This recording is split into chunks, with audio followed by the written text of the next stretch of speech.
വചനത്തിലേക്ക് തിരിഞ്ഞതിന് മുമ്പായിട്ട് കർത്താവിലേക്ക് തന്നെ തിരിഞ്ഞ് നമുക്ക് കർത്താവിനെ നോക്കി പ്രാർത്ഥിക്കാം. സ്നേഹമുള്ള ഒരു പിതാവേ, യേശുവേ, അവിടുത്തെയും തിരുസനത്തിനായിട്ട് ഞങ്ങൾ അങ്ങനെ സ്തുതിക്കുന്നു. അതെ കർത്താവേ, അവിടെ നിന്ന് ഞങ്ങളോട് സംസാരിച്ചായിട്ട് അവിടുത്തെ രക്തത്തിൽ കഴിയുന്ന സ്നേഹത്താൽ നിറച്ച് കർത്താവെ, അവിടുത്തെ നമുക്ക് പ്രയാസത്തിൽ ഞങ്ങൾ ഇരിക്കട്ടെ. അങ്ങനെയൊക്കെ ഞങ്ങളോട് പറയാനുള്ളത് തിരുവനന്തപുരം കർത്താവെ, അവിടുത്തെ ആ തിരുവനന്തപുരങ്ങളിൽ നിന്നുള്ള ലാവണ്യ വാക്കുകളെ കേൾപ്പാൻ കർത്താവെ, അവിടുത്തെ തിരുത്തലിന്റെ ശാസനയുടെ അവിടുത്തെ അധികാരത്തിന്റെയും അവിടുത്തെ സൗമ്യതയുടെ വാക്കുകളെ കേൾപ്പാൻ ഞങ്ങളെ സഹായിച്ചാട്ടെ. സഹായിക്കുന്നു. ഞങ്ങളതിനെ സമ്പൂർണ്ണമായിട്ട് താഴ്ത്തുന്നു. കർത്താവെ, ഞാൻ കുറയണം, അവിടുന്ന് വെളിപ്പെടണം. എല്ലാ യേശുത്താവിന്റെ പുതിയ മകരുടെ നാമത്തിൽ തന്നെ ആമേനാണ്. ആമേൻ. നമുക്ക് റോമർക്ക് എഴുതിയ ലേഖനം 12-ാം അധ്യായത്തിലെ 2-ാമത്തെ വാക്യം നമുക്ക് എല്ലാവർക്കും വളരെ സുപരിചിതമായിട്ടുള്ളൊരു വാക്യമാണ്. നമ്മളുടെ മനസ്സ് പുതുക്കുന്നതിനെ കുറിച്ച് പറയുന്നൊരു വാക്യം. മനസ്സ് പുതുക്കുക, to be renewed in our mind. മനസ്സ് പുതുക്കി രൂപാന്തരപ്പെടുക എന്നാണ് അവിടെ എഴുതിയിരിക്കുന്നത്. എങ്കിലും രൂപാന്തരപ്പെട്ട് മനസ്സ് പുതുക്കുക എന്നാണ് യഥാർത്ഥത്തിൽ അതിന്റെ ഗ്രീക്കിലെ അതിന്റെ ഓർഡർ വരുന്നത്. നമ്മൾ റോമർ 12-ാം അധ്യായത്തിലേക്ക് നമ്മൾ വരുമ്പം നമ്മള് ഇന്ന് ലോകത്തിലെ ഓരോരോ കാര്യങ്ങൾ, ഓരോ വാർത്തകൾ നമ്മൾ കേൾക്കുന്നു, കാണുന്നു. പല കാര്യങ്ങള് നമ്മള് മനസ്സിലാക്കുന്നു, നോക്കിക്കാണുന്നു. നമ്മൾ പലപ്പോഴും നമ്മളല്ല തീരുമാനം എടുക്കേണ്ടത്, കർത്താവ് തീരുമാനം എടുക്കേണ്ടത് എന്നുള്ളൊരു കാര്യം നമ്മൾ പലപ്പോഴും പറയാറുണ്ട്. കർത്താവാണ് നമ്മളുടെ യജമാനൻ, ഉടയവൻ, വീണ്ടെടുപ്പുകാരൻ. അവിടുന്നാണ് തീരുമാനം എടുക്കേണ്ടത്. എന്നാൽ നമുക്ക് കർത്താവിന്റെ ഹിതപ്രകാരം തീരുമാനം എടുക്കണമെങ്കിൽ കർത്താവ് ചിന്തിച്ചതുപോലെ ചിന്തിക്കണം എന്നുള്ളൊരു കാര്യമാണ് നമ്മൾ ഈ വചനത്തിൽ നമ്മൾ കാണുന്നത്. അതാ നമ്മളെ പൂർണ്ണതയുള്ള ദൈവഹിതം തിരിച്ചറിയുന്ന ഒരു കാര്യം. ദൈവഹിതം തിരിച്ചറിഞ്ഞ് കർത്താവ് എന്റെ തീരുമാനമല്ല, അവിടുത്തെ തീരുമാനം. ഓരോ കാര്യത്തിലും ഞാൻ ആഗ്രഹിക്കുന്നത് പോലെയുള്ള ഒരു കാര്യമല്ല, അവിടുത്തെ ആഗ്രഹിക്കുന്നത് പോലെ അവിടുത്തെ തീരുമാനം ചെയ്യണം, അവിടുത്തെ ഹിതം ചെയ്യണം. അതാണ് നമ്മളെ പലപ്പോഴും എപ്പോഴും നമ്മളെ കാര്യങ്ങൾ പറയുന്ന ഒരു കാര്യം. പക്ഷെ യഥാർത്ഥത്തില് കർത്താവിന്റെ ഹിതപ്രകാരം നമുക്ക് തീരുമാനങ്ങൾ എടുക്കണമെങ്കിൽ കർത്താവിന്റെ ഹിതം തന്നെ ആ നന്മയും പൂർണ്ണതയും, അതാ നമ്മള് 12-ന്റെ 2-ാമത്തെ വാക്യത്തിൽ ഈ ലോകത്തിന് അനുരൂപമാകാതെ, എന്ന് വെച്ചാൽ ഈ ലോകത്തിന്റെ ഒരു ചിന്താഗതിയും തീരുമാനങ്ങളും ഒക്കെ ഉണ്ട്. അവർക്ക് സ്വന്തമായിട്ടുള്ള സ്വയം കേന്ദ്രിതമായ ഒരു ജീവിതം. ഞാൻ തന്നെ രാജാവ്, ഞാൻ തന്നെ ചിന്തിക്കുന്നു, ഞാൻ തന്നെ പറയുന്നു, ഞാൻ തന്നെ പ്രവർത്തിക്കുന്നു. അതാണ് ലോകക്കാരുടെ ജീവിതം. നമുക്ക് അവർക്ക് അത്രയും സാധിക്കത്തുള്ളൂ. അവരെ കുറച്ചുകൂടി റിഫൈൻഡ് ആയിട്ട് അവരുടെ വിദ്യാഭ്യാസം കൊണ്ടും സംസ്കാരം കൊണ്ടും കൾച്ചർ ആൻഡ് സിവിലൈസേഷൻ, മാനേഴ്സ്, അവരെ കൊണ്ട് അവര് കുറച്ചുകൂടി പൊളൈറ്റ് ആയിട്ട് എന്താണ് പറയുന്നേ, കല്ല് പോളിഷ് ചെയ്ത് നിൽക്കുന്നു എന്ന് പറഞ്ഞതുപോലെ കല്ല് മാറ്റി മാംസമായ ഹൃദയത്തെ ആ കർത്താവ് നമുക്ക് തരുന്ന. അവിശ്വാസികളെ സംബന്ധിച്ചുള്ള അവർക്ക് ഈ കല്ല് പോലെ കല്ലായിട്ടുള്ള ഹൃദയമാണ് ഉള്ളത്. അവർക്ക് അത്രയും സാധിക്കത്തുള്ളൂ. അവര് കുറച്ചുകൂടെ നല്ലവരാവാൻ നോക്കുന്നു. നമ്മൾ കുറച്ചുകൂടെ മാന്യമായിട്ടൊക്കെ ജീവിക്കാനും ഒക്കെ ആൾക്കാരെ കൊണ്ടൊന്നും പറയിപ്പിക്കാതിരിക്കാനും ഒക്കെ നോക്കുന്നു. ഒരു ബാക്കിയുള്ളവരുടെ മുമ്പാകെ ഉള്ളൊരു നല്ല ഒരു പേര്, നല്ലൊരു എല്ലാവരുടെ മുമ്പിൽ ആരെ കൊണ്ടൊന്നും പറയിപ്പിക്കരുത്, അങ്ങനെ ഒരു നല്ല ടെസ്റ്റ് മണി. അങ്ങനെ അതാണ് ലോകക്കാരെ കൊണ്ട് അതേ പറ്റത്തുള്ളൂ. പക്ഷേ പലപ്പോഴും ദൈവമക്കളും ആ ഒരു വിധത്തിൽ അങ്ങ് പോകുന്നത്. എന്ന് വെച്ചാൽ നമ്മുടെ വലിയ കുഴപ്പമൊന്നുമില്ലാതെ പോകണം.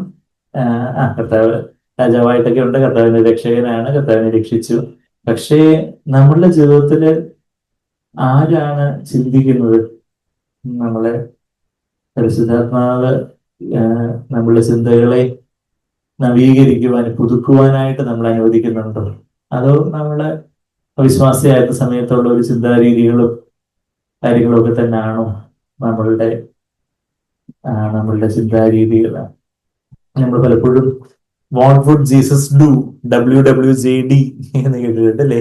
WWJD, അത് ഇൻ ഹിസ് സ്റ്റെപ്സ് എന്ന് പറഞ്ഞൊരു പഴയൊരു ഇംഗ്ലീഷ് നോവൽ, അത് ജീവമൊഴികളിൽ അത് പബ്ലിഷ് ചെയ്ത് വന്നിട്ടുണ്ടായിരുന്നു. അതിന്റെ വിവർത്തന വർഷങ്ങൾക്ക് മുമ്പ് നമ്മുടെ ജീവമൊഴികൾ മാഗസീനില്. What would Jesus do, WWJD. അപ്പൊ ഞാനിങ്ങനെ ചിന്തിക്കായിരുന്നു, WWJT, what would Jesus think. ഓരോ സാഹചര്യത്തിലും കർത്താവ് എങ്ങനെയായിരിക്കും ചിന്തിക്കുന്നത്? നമുക്ക് ചില വാർത്തകളൊക്കെ കേൾക്കുമ്പോൾ നമുക്ക് ഭയങ്കര ഷോക്ക്, ഇത് എന്താ അങ്ങനെ ചെയ്തിട്ട് ഇത് ഇങ്ങനെ ചെയ്തു. ശരിയാണ്, പലരും നമുക്ക് ഉത്തരവില്ല. നമ്മൾ മനുഷ്യരാ. ചിലപ്പം ചില രോഗാവസ്ഥകള്, ചില പ്രയാസങ്ങൾ, സാമ്പത്തിക ബുദ്ധിമുട്ടുകൾ, ചില ഞെരുക്കങ്ങള്, ചില പല തരത്തിലുള്ള കാര്യങ്ങളും ഒക്കെ. പക്ഷെ വാട്ട് വുഡ് ജീസസ് തിങ്ക്?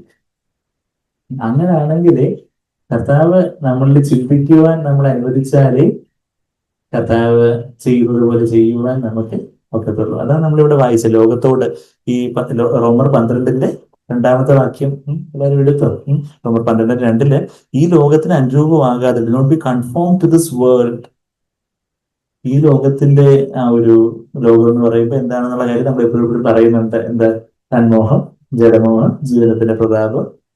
യോഹന്നാൻ 2:16 അതായത് പണം, ജഡിക സുഖങ്ങള്, മനുഷ്യമാനം, മണി, ഓണ, പ്ലഷേഴ്സ്, MHP എന്നൊക്കെ നമ്മൾ പറയാറുണ്ട്. അപ്പൊ ഈ ലോകക്കാരുടെ ഒരു ചിന്താരീതികള്, മറ്റു മനുഷ്യരോടുള്ള നമ്മളുടെ മനോഭാവം, നമ്മളുടെ ചിന്തകൾ എന്ന് പറയുമ്പോൾ നമ്മളുടെ ആ ഒരു നിങ്ങളുടെ മനസ്സ് പുതുക്കി എന്നവിടെ പറയുമ്പോൾ അവിടെ ആ മനസ്സിനകത്ത് ഉൾക്കൊള്ളുന്ന കാര്യങ്ങൾ തന്നെയാണ് നമ്മളുടെ മനോഭാവങ്ങൾ, ആറ്റിറ്റ്യൂഡ്സ്, മോട്ടീവ്സ്, ഉദ്ദേശ ലക്ഷ്യങ്ങള്. അതെല്ലാം നമ്മള് ഇപ്പം 5 കാര്യങ്ങൾ നമ്മൾ പ്രധാനമായിട്ട് പറയുമ്പോൾ attitudes, motifs, thoughts, words, deeds എന്ന് പറയാറുണ്ട്. മനോഭാവങ്ങള്, ഉദ്ദേശ ലക്ഷ്യങ്ങള്, ചിന്തകള്, വാക്കുകള്, പ്രവൃത്തികള്. 5 കാര്യങ്ങൾ നമ്മൾ മെയിനായിട്ട് സാമ്പിളുകൾ എന്നൊക്കെ തന്നെ നമ്മൾ കേട്ടിട്ടുണ്ട്. 5 കാര്യങ്ങൾ. അപ്പൊ ആ മനോഭാവങ്ങളും ഉദ്ദേശ ലക്ഷ്യങ്ങളും, മോട്ടീവ്സ്, മനോഭാവങ്ങൾ എന്ന് പറഞ്ഞാൽ നമുക്കിപ്പം മറ്റു മനുഷ്യ ദൈവത്തോടുള്ള ഒരു മനോഭാവമുണ്ട്. നമുക്ക് നമ്മുടെ മുതിർന്നവരോടുള്ള മനോഭാവം, താഴെയുള്ളവരോട് ഇളയവരോടുള്ള മനോഭാവം, അല്ലെങ്കിൽ സമൂഹത്തിൽ നമ്മളെക്കാട്ടിൽ ഉയർന്ന തലത്തിൽ നിൽക്കുന്നവരോടുള്ള ഒരു മനോഭാവം, താഴെ തട്ടിലുള്ളവരോടുള്ള ഒരു മനോഭാവം, നമ്മളെക്കാട്ടിൽ വിദ്യാഭ്യാസമോ പണമോ പദവിയോ ഒക്കെ കൂടുതലുള്ളവരോടുള്ള ഒരു മനോഭാവം, അത്രയൊന്നും ഇല്ലാത്തവരോടുള്ള മനോഭാവം, അല്ലെങ്കിൽ വിശ്വാസികളുള്ള മനോഭാവം, അവിശ്വാസികളുള്ള മനോഭാവം, നമ്മുടെ ചർച്ചിലുള്ള സൗകര്യങ്ങളുള്ള മനോഭാവം, പുറത്തുള്ള വിശ്വാസികളുള്ള മനോഭാവം. അങ്ങനെ മനോഭാവം നമ്മൾ എങ്ങനെ ആ കാര്യങ്ങളെ നോക്കിക്കാണും, വ്യക്തികളോടുള്ള മനോഭാവം, ആറ്റിറ്റ്യൂഡ് എന്നൊക്കെ പറയും.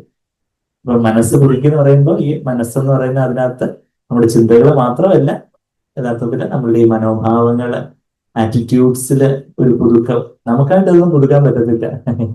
നമുക്ക് നമുക്ക് എന്ത് ചെയ്യാനേ പറ്റത്തുള്ളൂ? യാഗമായിട്ട് സമർപ്പിക്കാനേ പറ്റത്തുള്ളൂ എന്നതിന്റെ തൊട്ട് മുമ്പേ നമ്മൾ വായിക്കും. നമ്മൾ ആ വാക്യം എല്ലാവർക്കും നമുക്ക് അറിയാവുന്ന വാക്യം, ജീവനുള്ള യാഗമായിട്ട് സമർപ്പിക്കുകയും പ്രസന്റ് എന്നുള്ളൊരു വാക്കാണ് അവിടെ ഉപയോഗിച്ചിരിക്കുന്നത്. അതെന്ന് പറഞ്ഞാല് പാരാസ്റ്റമി എന്ന് പറഞ്ഞാല് പാര എന്ന് പറഞ്ഞാൽ പാരാസ്റ്റമി എന്ന് പറഞ്ഞാല് മുമ്പിൽ കൊണ്ടുവെക്കുന്നു. അതായത് ദൈവത്തിന് മുമ്പാകെ നമ്മളെ തന്നെ കൊണ്ടുവെക്കുക ഒരു ഹനനയാഗമായിട്ട്. നമുക്കിപ്പം ഇന്നു മുതൽ ഞാൻ എൻ്റെ മനസ്സും മനോഭാവങ്ങളും ചിന്തകളും ഉദ്ദേശ ലക്ഷ്യങ്ങളും എല്ലാം കൂടെ ഞാനങ്ങ് അങ്ങ് മലമറിക്കാൻ പോവുക എന്ന് പറഞ്ഞാല് നമ്മളെ കൊണ്ടൊന്നും പറ്റത്തില്ല. കർത്താവേ, അങ്ങേ പിരിഞ്ഞെനിക്കൊന്നും ചെയ്യാൻ സാധിക്കത്തില്ല. യോഹന്നാൻ 15:5 നമുക്കറിയാം, നത്തിങ് എന്ന കർത്താവ് പറഞ്ഞേക്കുന്നു. അപ്പൊ അതുകൊണ്ട് കർത്താവേ, ഇതിന്റെ ഒരു ആവശ്യകത, അവിടുത്തെ ഒരു കൽപ്പനയായത്. നിങ്ങക്ക് പറ്റുമെങ്കിൽ മനസ്സൊക്കെ ഒന്ന് പുതുക്കിക്കോ എന്ന്. ഇപ്പൊ നമ്മുടെ ഇൻഷുറൻസ് പുതുക്കുന്നതാണെങ്കിൽ ഇൻഷുറൻസ് വളരെ മാൻഡേറ്ററി ആണ് അല്ലേ? ഒരു വണ്ടിയുടെ ഇൻഷുറൻസ് പുതുക്കിയില്ലെങ്കിൽ, പൊല്യൂഷൻ സർട്ടിഫിക്കറ്റ് പുതുക്കിയില്ലെങ്കിൽ SMS വരും.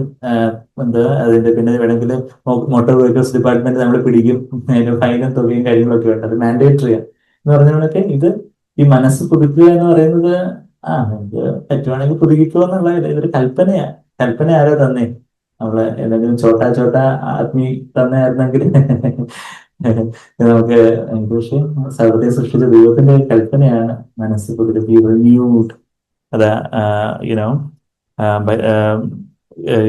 B transformed and be renewed in your mind എന്നുള്ളൊരു കാര്യം. രൂപാന്തരപ്പെട്ട മനസ്സ് പുതുക്കി രൂപാന്തരപ്പെടുന്ന നമ്മളവിടെ വായിക്കുന്നത് മലയാളത്തില്. ഇംഗ്ലീഷിലും transformed by the renewing of your mind എന്ന് എഴുതിയേക്കുന്നത്. പക്ഷെ നമ്മള് അതിന്റെ ഗ്രീക്കിലേക്ക് പോകുമ്പോൾ ബൈ എന്നുള്ള വാക്ക് ശരിക്കും പറഞ്ഞാൽ ഹോ എന്ന് പറഞ്ഞൊരു ആർട്ടിക്കിൾ മാത്രമേ ഇവിടെ ഉപയോഗിച്ചിട്ടുള്ളൂ. ഹോ എന്ന് പറഞ്ഞൊരു എന്നൊക്കെ പറഞ്ഞൊരു ആർട്ടിക്കിളാണ്. അപ്പൊ ശരിക്കും അതിന്റെ ഒരു BBE ട്രാൻസ്ലേഷനാണ് ഞാൻ നോക്കിയിട്ട് ഒരു കറക്റ്റ് ട്രാൻസ്ലേഷൻ ഉള്ളത്. അത് be changed and made new in mind എന്നാണ് BBE ട്രാൻസ്ലേഷൻ പറയുന്നത്. ഞാൻ മനസ്സിലാക്കിയത് ആ ഒരു ഗ്രീക്കില് അത് അതിനോട് ഏറ്റവും ചേർന്ന് നിൽക്കുന്ന ഒരു അർത്ഥം. പിന്നെ ബാക്കി ട്രാൻസ്ലേറ്റേഴ്സ് ഒക്കെ കുറച്ചൊന്ന് യുനോ മനസ്സ് എന്നുവെച്ചാൽ നമ്മള്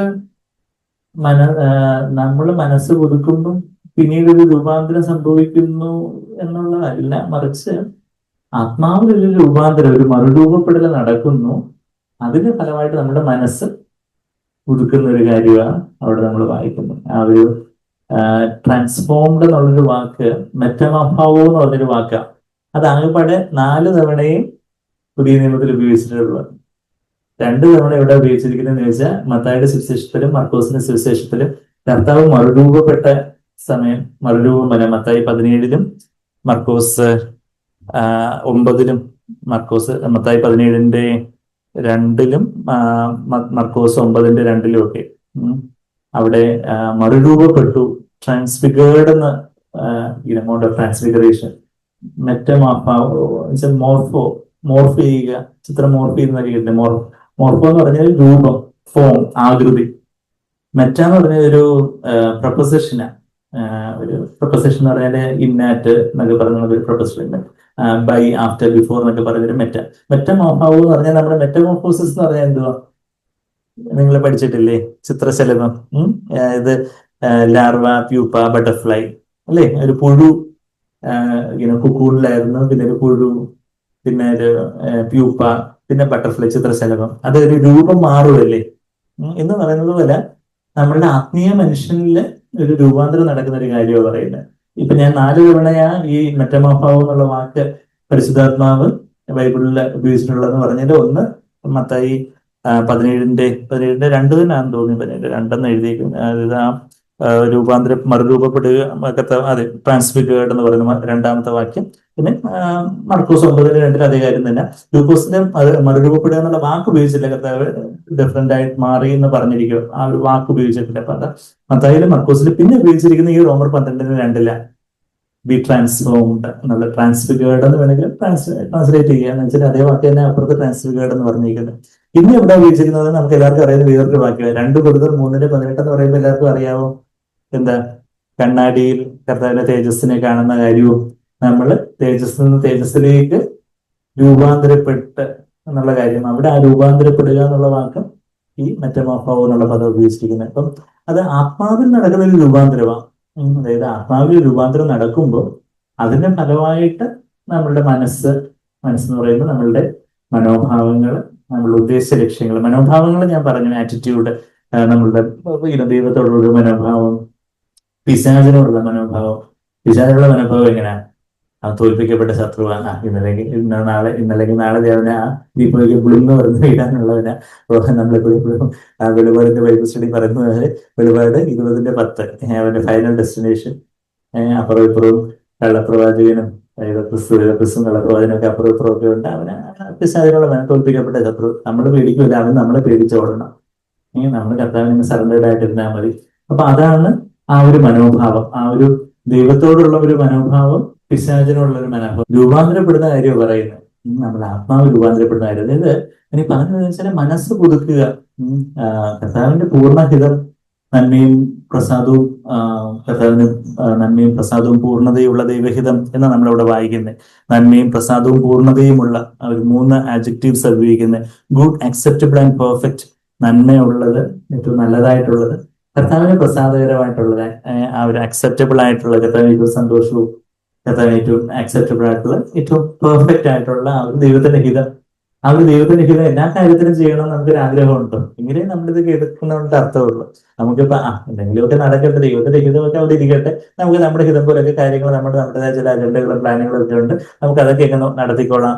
അതാണ് ലോകക്കാർ പറയുന്നത്. പലപ്പോഴും പല ക്രിസ്ത്യാനികളും നിർഭാഗ്യവശായിട്ട് പറയുന്നത്. പക്ഷേ കർത്താവ് എന്റെ ജീവിതത്തില് അവിടുത്തെ ഹിതം മാത്രമേ എനിക്ക് ചെയ്യാൻ ആഗ്രഹമുള്ളൂ, എന്റെ ഇഷ്ടമൊന്നും വേണ്ട പ്രിയരെ എന്നുള്ള പാട്ടിന് വരിയായിട്ടല്ല, അത് കർത്താവെ അതിന്റെ ജീവിതത്തിന്റെ ഒരു പ്രാർത്ഥനയാണ്. എന്റെ ഹിതമൊന്നും വേണ്ട, അവിടുത്തെ ഹിതം മാത്രം എനിക്ക് നടക്കണം. കർത്താവെ ശരിയാണ്, എന്റെ ജീവിതത്തിലെ വീഴ്ചകളോ കാഴ്ചകളോ ഇതൊക്കെ കാണാം. പക്ഷേ ഈ കർത്താവെ ഓരോ കാര്യത്തില്, അത് നമ്മുടെ ജോലിയുടെ കാര്യമാകാം, നമ്മുടെ പഠിത്തത്തിന്റെ കാര്യമാകാം, നമ്മളുടെ ടൈം മാനേജ്മെന്റ്, നമ്മുടെ സമയം എങ്ങനെ ചെലവഴിക്കുന്നു, നമ്മുടെ മൊബൈൽ ഫോൺ എങ്ങനെ ഉപയോഗിക്കുന്നു, പത്രം എന്ത് വായിക്കുന്നു, അല്ലെങ്കിൽ ആൾക്കാരോട് എങ്ങനെ സംസാരിക്കുന്നു, എങ്ങനെ പണം ചെലവഴിക്കുന്നു, ഓരോ കാര്യത്തിലും അവിടുത്തെ ഹിതം മാത്രം നടക്കണം എന്നുള്ളൊരു ആഗ്രഹമാണ് ദൈവത്തിന്റെ ഹിതം മാത്രമേ എൻ്റെ ജീവിതത്തിൽ നടക്കാവുള്ളൂ എന്നുള്ള വലിയൊരു സമർപ്പണ ബോധവും അതുപോലെ ഒരു ആവശ്യബോധവും നമുക്ക് ഉണ്ടെന്നുണ്ടെങ്കിൽ എന്താ അവിടെ അപ്പോഴാണ് നമ്മളൊരു ആവശ്യബോധം കർത്താവേ എനിക്ക് അവിടുത്തെ ഹിതം മാത്രം, ആ നന്മയും പ്രസാദവും പൂർണ്ണതയുള്ള ഒരു പെർഫെക്റ്റ് വിധി എനിക്ക് ചെയ്യണം, ഓരോ കാര്യത്തിൽ എനിക്ക് ചെയ്യണം എന്നുള്ളൊരു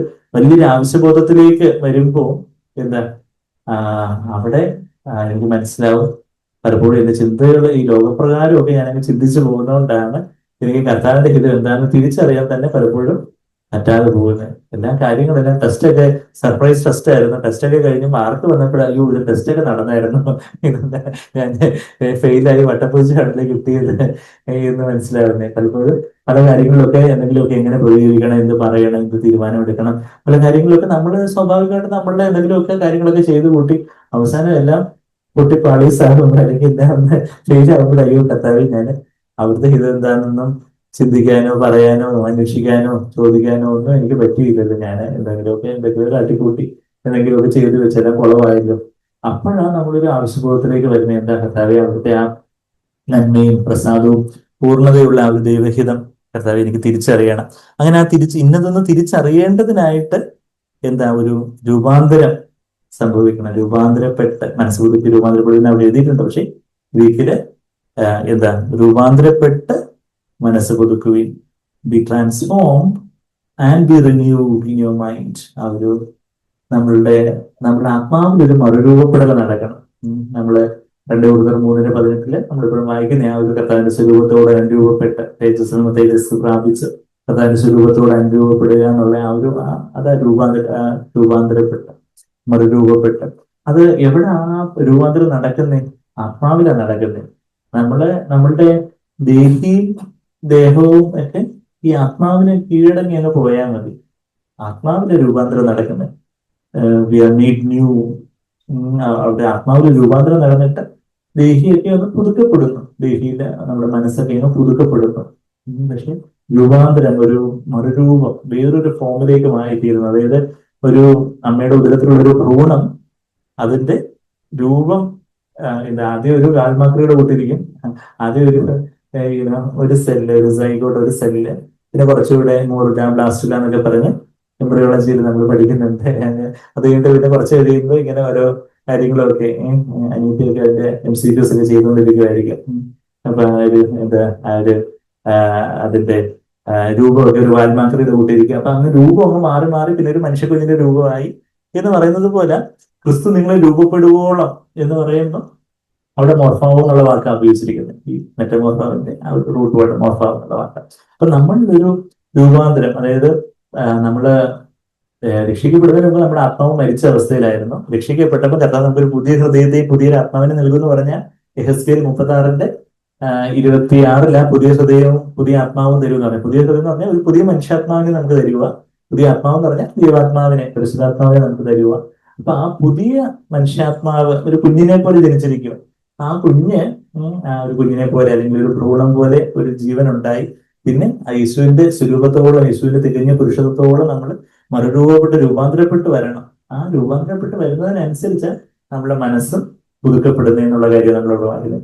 ആ ഒരു മനസ്സ് പുതുക്കപ്പെട്ടാലേ എന്താ കർത്താവിന്റെ പൂർണ്ണമായിട്ടുള്ള ഒരു ദൈവഹിതം ഇന്നതെന്ന് നമുക്ക് തിരിച്ചറിയാനും പ്രൂവ് ചെയ്യാനും അതുപോലെ തന്നെ ചെയ്യാനും ഒക്കെ നമുക്ക് പറ്റത്തുള്ളൂ. അപ്പൊ അതുപോലെ അതായത് കർത്താവിന്റെ ഒരു ആറ്റിറ്റ്യൂഡ്, യേശുവിന്റെ മനോഭാവം എങ്ങനെയായിരിക്കും ഓരോരുത്തരുടെ കർത്താവിന്റെ ഭാവികളോടുള്ള മനോഭാവം, പരീക്ഷന്മാരോടുള്ള മനോഭാവം, മതമേധാവികളോടുള്ള മനോഭാവങ്ങൾ, ഗവൺമെന്റ് അതോറിറ്റീസിനുള്ള മനോഭാവം, ഓരോരുത്തരോട് കർത്താവിനുള്ള ഒരു മനോഭാവം. ഇന്ന് എന്താ പറയുന്നത്, ഇപ്പം ഇന്നത്തെ പല ക്രിസ്തീയ എന്ന് പറയുന്ന നേതാക്കൾക്ക് എന്തെങ്കിലും ഒരു രാഷ്ട്രീയക്കാരെ കൂടെ കിട്ടിയ അവർക്ക് വലിയ സന്തോഷമാണ്. രാഷ്ട്രീയക്കാർക്ക് വോട്ടും വേണം.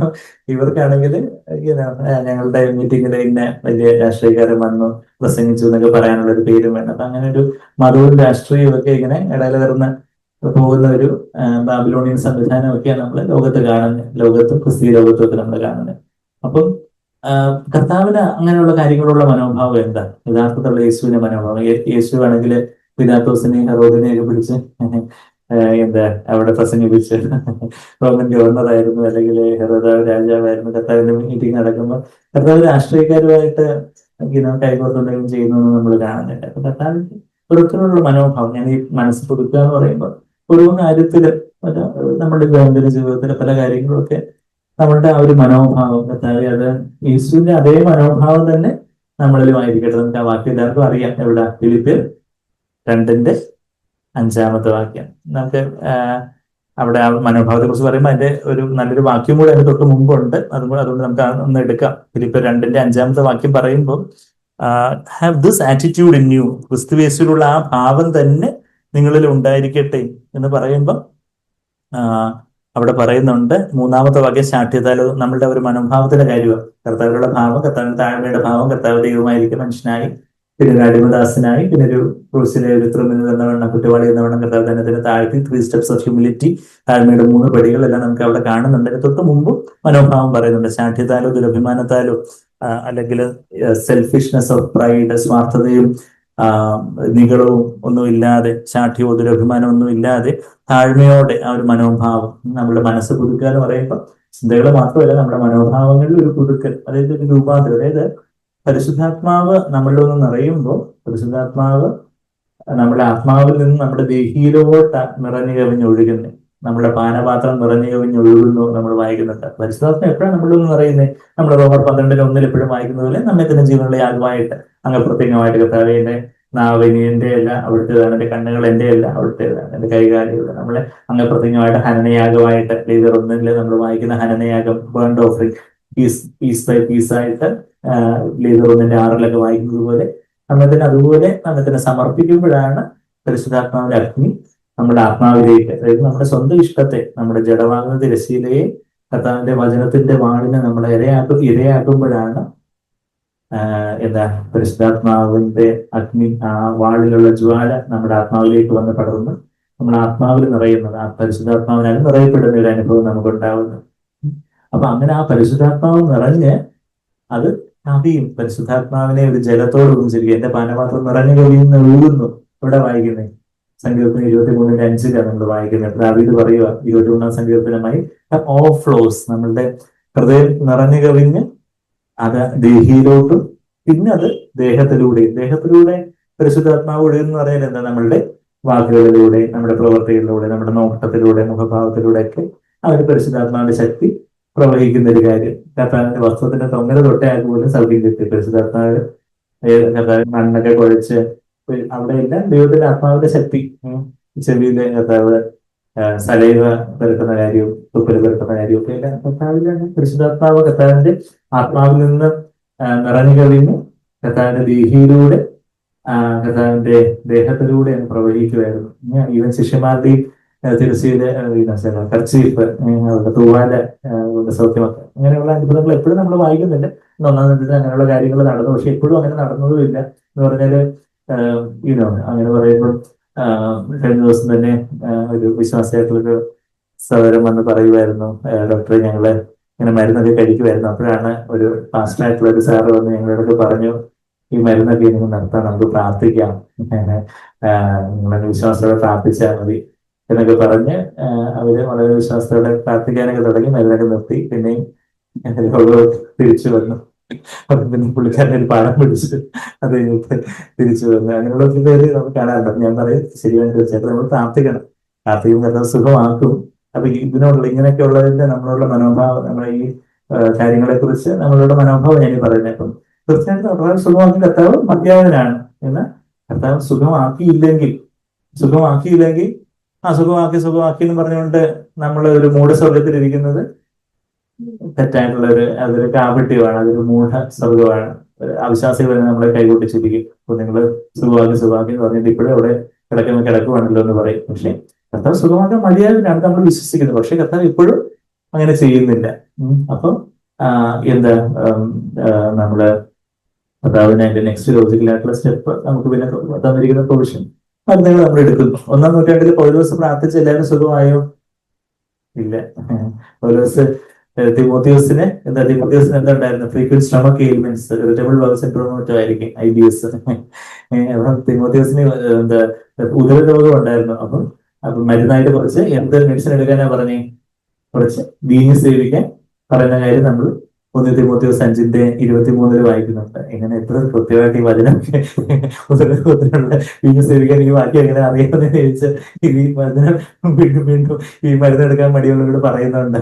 ഒന്ന് തിമോത്തിയോസ് 5:23, ഒന്ന് തെസ്സലോനിക്കർ 5:23 ആത്മാവ് ദേഹി ദേഹം. അപ്പൊ ആ അതേ 5:23 തന്നെ ഒന്ന് തിമോത്തിയോസ് 5:23 കുറച്ച് വീഞ്ഞെടുക്കാൻ പറയുന്ന ഒരു കാര്യം നമ്മളവിടെ വായിക്കുന്നത്. അതുപോലെ തന്നെ വേറൊരു വാക്യം, ഞാനിപ്പോ ഈ മനോഭാവത്തിന്റെ കാര്യം പറഞ്ഞു വരുമ്പോഴാണ് ഈ കാര്യം പറയുന്നത്. ഞാൻ മനോഭാവത്തിൽ തന്നെ ഉള്ളത് എന്നുവെച്ചാൽ ഈ ഒരു രോഗത്തിന് മരുന്നെടുക്കാതിരിക്കുക എന്നുള്ള ഒരു അങ്ങനെ ഒരു ക്രിസ്തീയ എന്ന് പറയുന്ന ഒരു ദുരുപദേശം ഉണ്ടല്ലോ, അതിനോടുള്ള മനോഭാവത്തിന്റെ കാര്യം എനിക്ക് പറഞ്ഞു വരുന്നത്. 2 തിമോത്തിയോസ് നമ്മൾ ഇതിനു മുമ്പ് ഇത് കണ്ടിട്ടുണ്ട്. നമ്മളിപ്പോ ഫിലിപ്പിയർ 2 പെട്ടെന്ന് 2 തിമോത്തിയോസിലോട്ടൊന്ന് ചാടുക.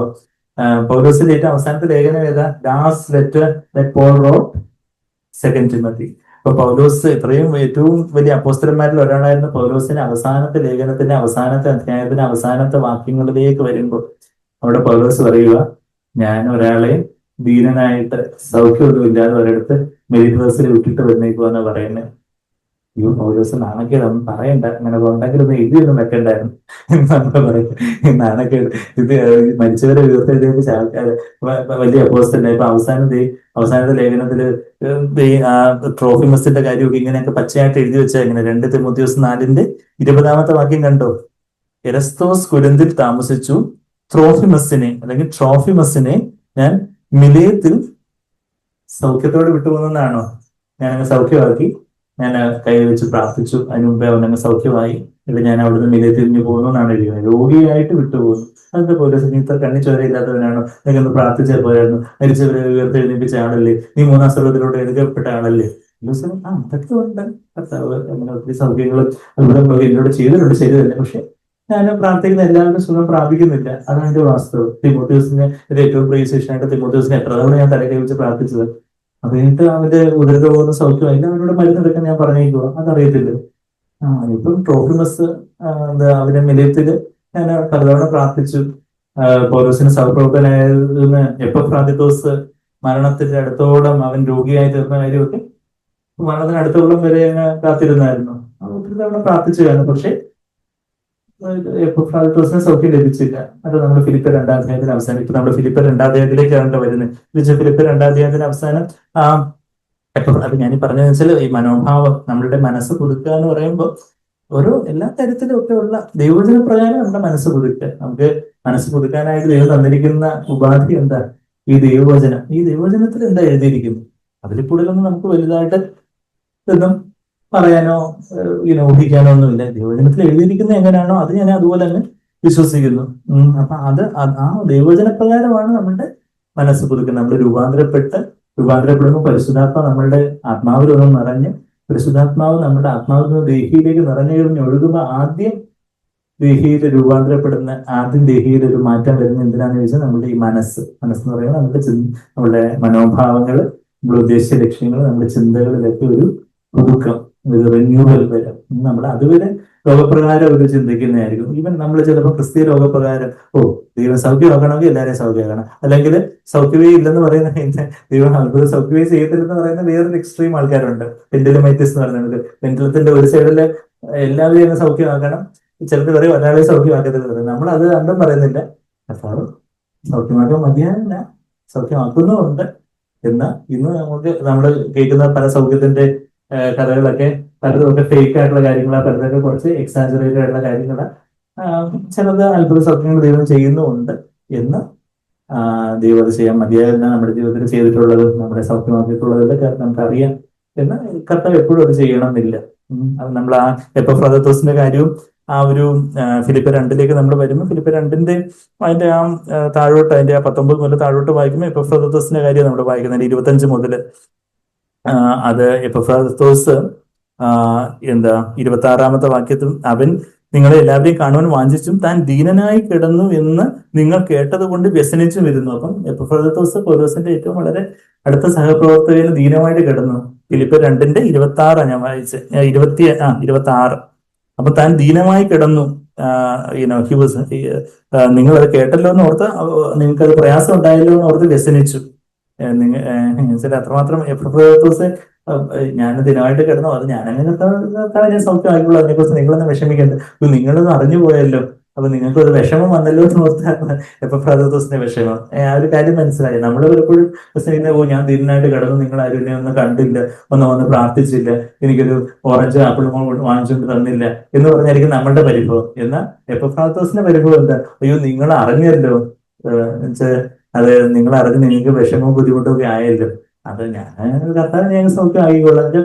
അത്രമാത്രം ഒരു താഴ്മയുള്ള ഒരു മനുഷ്യനായിരുന്നു. അതിനെക്കുറിച്ച് വലിയ ഞാൻ ദിനനായിട്ട് കിടന്നപ്പോ എല്ലാവരും വരിവരിയായിട്ട് തന്നെ ഒന്ന് അപ്പോയിന്റ്മെന്റ് എടുത്ത് കാണണമെന്നോ, തന്നെ ഒന്ന് അപ്പഴും മുന്തിരി ഓറഞ്ചും പോമിഗ്രാനറ്റും ഒക്കെ തരണമെന്നൊന്നും ഇപ്പൊ ഫ്രാൻസിസിന് ഒരു പ്രതീക്ഷയില്ലായിരുന്നു. അങ്ങനെ അതൊക്കെ അതിന്റെ ഒന്നും ആവശ്യമില്ല.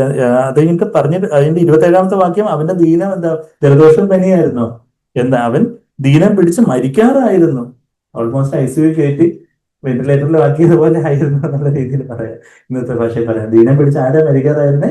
എപ്പഫ്രാദിത്തോസ്.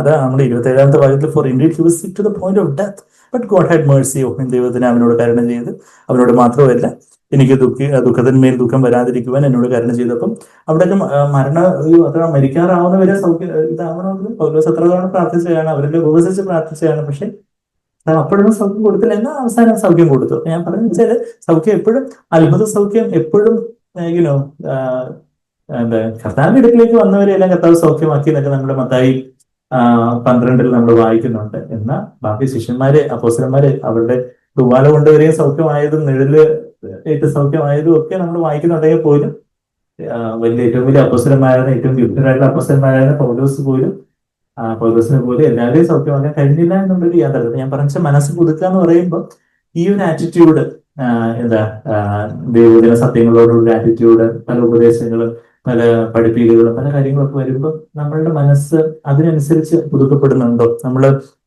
ഈ ഫിലിപ്പ് 2-ലായിരുന്നല്ലോ ഉണ്ടായിരുന്നത്. ഫിലിപ്പ് 2 ഇവിടെ ശാഠ്യത്താലോ ദുരഭിമാനത്താലോ ഒന്നും ചെയ്യാതെ താഴ്മയോടെ, സ്വാർത്ഥ താല്പര്യത്താലോ വൃഥാഭിമാനത്താലോ ഒന്നും ചെയ്യാതെ താഴ്മയോടെ മറ്റുള്ളവരെ നിങ്ങളെക്കാൾ ശ്രേഷ്ഠരെന്ന് എന്നത്. എത്ര നല്ലൊരു പരിഭാഷ. നമ്മളുടെ പരിഭാഷയിൽ കുറച്ചുകൂടി വ്യത്യാസമായിട്ട് ഇത് ശാഠ്യത്താലോ ദുരഭിമാനം, സ്വാർത്ഥ താല്പര്യത്താലോ പിന്നെ നികളത്താലോ എന്നാണ് എന്താ എഴുതിക്കുന്നത്? വൃഥാഭിമാനത്തിൽ, എംറ്റി പ്രൈഡ്, എംറ്റി കൺസീറ്റ് കൊണ്ടൊന്നും ചെയ്യാതെ, സ്വാർത്ഥ താല്പര്യത്താലും വൃഥാഭിമാനത്താലും ഒന്നും ചെയ്യാതെ താഴ്മയോടെ ഓരോരുത്തരെ ഇങ്ങനെ. നമ്മളുടെ ആറ്റിറ്റ്യൂഡ് എങ്ങനെ? ഇപ്പൊ നമ്മളെക്കാട്ടില് പ്രായത്തിൽ കുറഞ്ഞ ആൾക്കാര്, അല്ലെങ്കിൽ സമൂഹത്തിൽ നമ്മുടെ അത്രയും പഠിപ്പോ, അല്ലെങ്കിൽ സമൂഹത്തിന്റെ നമ്മുടെ അത്രയും പഠിപ്പോ സാമ്പത്തിക സ്ഥിതി ഇല്ലാത്ത ആൾക്കാരോട് നമ്മുടെ മനോഭാവം എന്താ? അവര് നമ്മളെക്കാട്ടില് ശ്രേഷ്ഠർ എന്ന് പറയുമ്പോൾ മോർ ഇമ്പോർട്ടൻറ്റ്, ശ്രേഷ്ഠ പറയുമ്പോൾ നമ്മളെക്കാട്ട് കൂടുതൽ ആത്മീയർ എന്ന് നമുക്കത് സാഹിത്യം നമ്മൾ കേട്ടിട്ടുണ്ട്. കർത്താവ് ബാക്കി യുവദാസിനെ നോക്കി നീ എന്നെക്കാട്ട് കൂടുതൽ ആത്മീയരാണെന്ന് പറയുന്നത് അത് കള്ളത്തരമായിരിക്കും, കാപട്യമായിരിക്കും. അല്ലെങ്കിൽ കർത്താവിനെ ആരെയും നോക്കി അങ്ങനെ പറയാനൊക്കത്തില്ല. പൗലോസ് കൊരിന്ത്യരെ നോക്കി നിങ്ങൾ എന്നെക്കാട്ട് കൂടുതൽ ആത്മീയരാന്നല്ല, നിങ്ങൾ ജഡികരാന്ന് പറഞ്ഞേ. പക്ഷേ പൗലോസ് തന്നെക്കാട്ടി കൂടുതൽ ഇമ്പോർട്ടന്റ് ആയിട്ട്, കൂടുതൽ പ്രാധാന്യമുള്ളവരായിട്ട് ആരെ കണ്ടേ? വെറുതെ വിശ്വാസികളായിട്ടുള്ള ബാക്കി ആരെയാണെങ്കിലും താൻ വലിയ കർക്കശക്കാരനാണെന്നുള്ള ഒരു പരിദോഷം വരുമെന്ന് പേടിക്കാതെ അവരുടെ ആത്മീയ നന്മ ഉദ്ദേശിച്ച് അവർ എന്നെക്കാട്ട് കൂടുതൽ പ്രാധാന്യമുള്ളൂ. അപ്പൊ അതുപോലെ നമുക്ക് എല്ലാവരെയും അത് മനസ്സ് പുതുക്കുക എന്ന് പറയുമ്പോൾ പരിശുദ്ധാത്മാവ് ഈ വചനപ്രകാരമാണ് നമ്മുടെ മനസ്സ് പുതുക്കുന്നത്. നമ്മളുടെ മനോഭാവം അത് കഴിഞ്ഞിട്ട് ക്രിസ്തു യേശുവിലുള്ള അതേ മനോഭാവം തന്നെ നമുക്ക് എല്ലാ വ്യക്തികളും, ഇന്ന് ലോകത്തുള്ള എല്ലാ വ്യക്തികളും ഇതിനെക്കാട്ടി കൂടുതൽ ഇമ്പോർട്ടന്റ് ആണ്. ശരിയാണ്, അവർക്ക് പല താലന്തുകളായിരിക്കും, അവർക്ക് പല മിനിസ്ട്രി, പല ശുശ്രൂഷകളായിരിക്കും. ഇതിനെക്കാട്ടി കൂടുതൽ ഇമ്പോർട്ടൻ്റ് എന്ന് പറയുമ്പോൾ നമ്മളിതോ ആൾക്കാരുടെ കാലിൽ ചെന്ന് വീഴണമെന്നോ മനുഷ്യനെ പ്രസാദിപ്പിക്കാൻ വേണ്ടി എന്തെങ്കിലും നമ്മളായിട്ട് സ്വയത്തിൽ എന്തെങ്കിലും ചെയ്യണം, അങ്ങനെയൊന്നും കാര്യമൊന്നുമില്ല. മറിച്ച് കർത്താവ് മരിച്ചു, കർത്താവ് വീണ്ടെടുക്കാൻ വേണ്ടി മരിച്ച് ഒരു വ്യക്തിയാണ് അദ്ദേഹം. ശരിയാണ്, അദ്ദേഹം ഒരു തീവ്രവാദിയായിരിക്കാം, അല്ലെങ്കിൽ ഒരു വർഗീയവാദിയായിരിക്കാം, അല്ലെങ്കിൽ സുവിശേഷ വിരോധിയായിരിക്കാം, അല്ലെങ്കിൽ നമുക്ക് പ്രയാസം ഉണ്ടാകുന്ന പ്രയാസം ഉണ്ടാകുന്ന നമ്മുടെ ചില ബന്ധുക്കളായിരിക്കാം, ഇൻലോസ് ആയിരിക്കാം, അതുപോലൊക്കെയുള്ള ചില നമ്മുടെ പരിചയക്കാരും അതുപോലൊക്കെയുള്ള ശത്രുതാ മനോഭാവമുള്ളവരൊക്കെ ആയിരിക്കും നമ്മൾ പുച്ഛിക്കുകയും കളിയാക്കുകയും ഒക്കെ ചെയ്യുന്നവരായിരിക്കും. പക്ഷെ എന്നെക്കാട്ടി കൂടുതൽ പ്രാധാന്യമുള്ള വ്യക്തിയാണ്. അതാ യുദാസിനെ കാല് കഴുകാൻ വന്നപ്പോൾ കർത്താവ് എന്തായാലും കാല് കഴുകിയെന്ന് വരുത്തി, കുറച്ച് വെള്ളം ഒഴിച്ചിട്ട് ആദ്യം തന്നെ അങ്ങ് തേച്ച് കഴിക്കും എന്ന് കർത്താവ് ബാക്കി 10 ദിവസം കാല് കഴുകിയതിന് വേണ്ടി കുറച്ചുകൂടെ നന്നായിട്ട് വരച്ച് യുദാസെ പ്രതികം ഞാൻ സ്നേഹിക്കുന്നു, നീ ജനിച്ചില്ലായിരുന്നെങ്കിൽ അത് ബെറ്റർ ആയിരുന്നു, എന്റെ അവസ്ഥ എങ്ങനെ ആയിരിക്കും, നീ ഒരു മനസ്സാന്തരപ്പെട്ടിരുന്നെങ്കിൽ ഞാൻ ആഗ്രഹിക്കുന്നു അതിന്റെ സ്നേഹിത എന്നുള്ള ആ ഒരു സ്നേഹത്തോടെ ആ തന്നെക്കാട്ടി കൂടുതൽ ഇമ്പോർട്ടന്റ് ആയിട്ട് കർത്താവിന് വിഷയമായിട്ട് കാര്യം എഴുതാനാണ് ഈനോ ഏറ്റവും ഏറ്റവും ഏറ്റവും ലോവസ്റ്റ് ഗ്രേഡ്, ഏറ്റവും ഫോർത്ത് ഗ്രേഡ്, ഏറ്റവും ലോവസ്റ്റ് ഗ്രേഡ് അടിമകൾ മാത്രമേ ആൾക്കാരുടെ കാലം എഴുതത്തുള്ളായിരുന്നു. അപ്പൊ അത് ചെയ്യാനും കർത്താവിന് ഒരു മടിയൊന്നുമില്ലായിരുന്നു. ഇപ്പൊ നമ്മള് ഇന്നാണെങ്കിൽ എന്താ പറഞ്ഞേ, പത്രമാധ്യമങ്ങളിലെ ഫോട്ടോ ഒക്കെ വരുമ്പോൾ ആൾക്കാർ പെട്ടെന്ന് കാല് തൊട്ട് അങ്ങോട്ടും ഇങ്ങോട്ടും ഒക്കെ വന്നിക്കാനും പിന്നെന്താ കാല് കഴുകാനും ഒക്കെ ഫോട്ടോഗ്രാഫ് ക്യാമറയുടെ മുമ്പിൽ കാല് തൊടാനും വന്നിക്കാനും കഴുകാനും ഒക്കെ ആൾക്കാർക്ക് താല്പര്യമാണ്. പക്ഷെ ഹൃദയത്തിന് ആഴത്തിൽ ആ ഒരു മനോഭാവം കർത്താവ് യേശു, what would Jesus think, WWJT, കർത്താവിന്റെ മനോഭാവം കർത്താവ് എങ്ങനെയായിരിക്കും ചിന്തിക്കുന്നത്, കർത്താവിന്റെ അങ്ങനെയാണെങ്കിൽ കർത്താവിന്റെ നന്മയും പ്രസാദവും പൂർണ്ണതയുള്ള ദൈവത്തിനെ എനിക്ക് ചെയ്യാൻ പറ്റത്തുള്ളൂ. ഒരു കാര്യത്തിലും യേശു കർത്താവ് എങ്ങനെ ചിന്തിക്കുന്നത്, അതായത് ഞാൻ ഇനി ചിന്തിക്കരുത് കർത്താവ്, നീ യേശു എന്നിലൂടെ ജീവിച്ച് യേശു ചിന്തിക്കണം. അത് ഒരു ദിവസം കൂടെ നടക്കുന്ന കാര്യമല്ല, മറിച്ച് എന്നാൽ അതൊരു ഒരു പ്രയാണമാണ്. എന്നാൽ പൗലോസ് പരിശുദ്ധാത്മാവിന്റെ നിറവിൽ പറഞ്ഞ എന്താ, 1 Corinthians 2:16 എടുത്ത് വായിക്കാവോ? 1 Corinthians 2:16 എന്താ വായിക്കുന്നേ? 1 Corinthians 2 അവസാനത്തെ വാക്യം, we have the mind of Christ എന്നാണ് നമ്മൾ വായിക്കുന്നത്.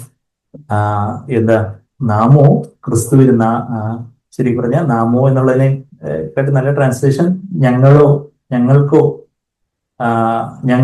ക്രിസ്തുവിനെ മനസ്സുള്ളവരാകുന്ന വെച്ചാൽ കൊരിന്ത്യകൾ ജഡികരാന്ന് എന്റെ തൊട്ട് താഴെ പറഞ്ഞിരിക്കുന്നത്. അതായത് ഈ നാമോ എന്ന് പറയുമ്പോൾ കൊരിന്ത്യയിലേക്കുള്ള ഉദ്ദേശിച്ചല്ല പറഞ്ഞിരിക്കുന്നത്, മറിച്ച് നാമോ എന്ന് പൗലോസ് പറയുന്നത് ഈ ഗുരുതലേഖനം ആരൊക്കെ എഴുതുന്നേ, 1 Corinthians 1:1 എന്താ വായിക്കുന്നേ? പൗലോസും സോസ്തനസും, പൗലോസും സഹോദരനായ സോസ്തനസും ഗുരുതലുള്ള ദൈവസഭയ്ക്ക് എഴുതുക. 1 Corinthians 1:1 പൗലോസിന്റെ കൂട്ടുവേലക്കാരനായ പൗലോസും സോസ്തനസും ചേർത്ത് ഞങ്ങളോ എന്ന് പറയുക. അല്ലാതെ കൊരിന്ത് നാമോ എന്നുള്ളത് ശരിക്കും ഒരു തെറ്റായ ട്രാൻസ്ലേഷനാണ്. ഇംഗ്ലീഷിലെല്ലാം വി എന്നേ ഉള്ളത്, മലയാളത്തിലാണല്ലോ ഞങ്ങളും നമ്മളും ഉള്ളത്. പലപ്പോഴും ഞങ്ങളുടെ അർദ്ധ ദിവസത്തേക്ക് ഞങ്ങളും നമ്മളും തിരിഞ്ഞു പോകും. അപ്പൊ അവര് എന്തെങ്കിലുമൊക്കെ പറയുമ്പോൾ ഇങ്ങനെ ഞങ്ങൾ അത് ഞങ്ങളുടെ നമ്മൾ എന്ന് പറയുന്നത് വെച്ചാൽ നമ്മൾ ആരോടാണ് പറയുന്നത് അവരും കൂടെ ഉൾപ്പെടുമ്പോഴാണ് നമ്മൾ എന്ന് പറയുന്നത്.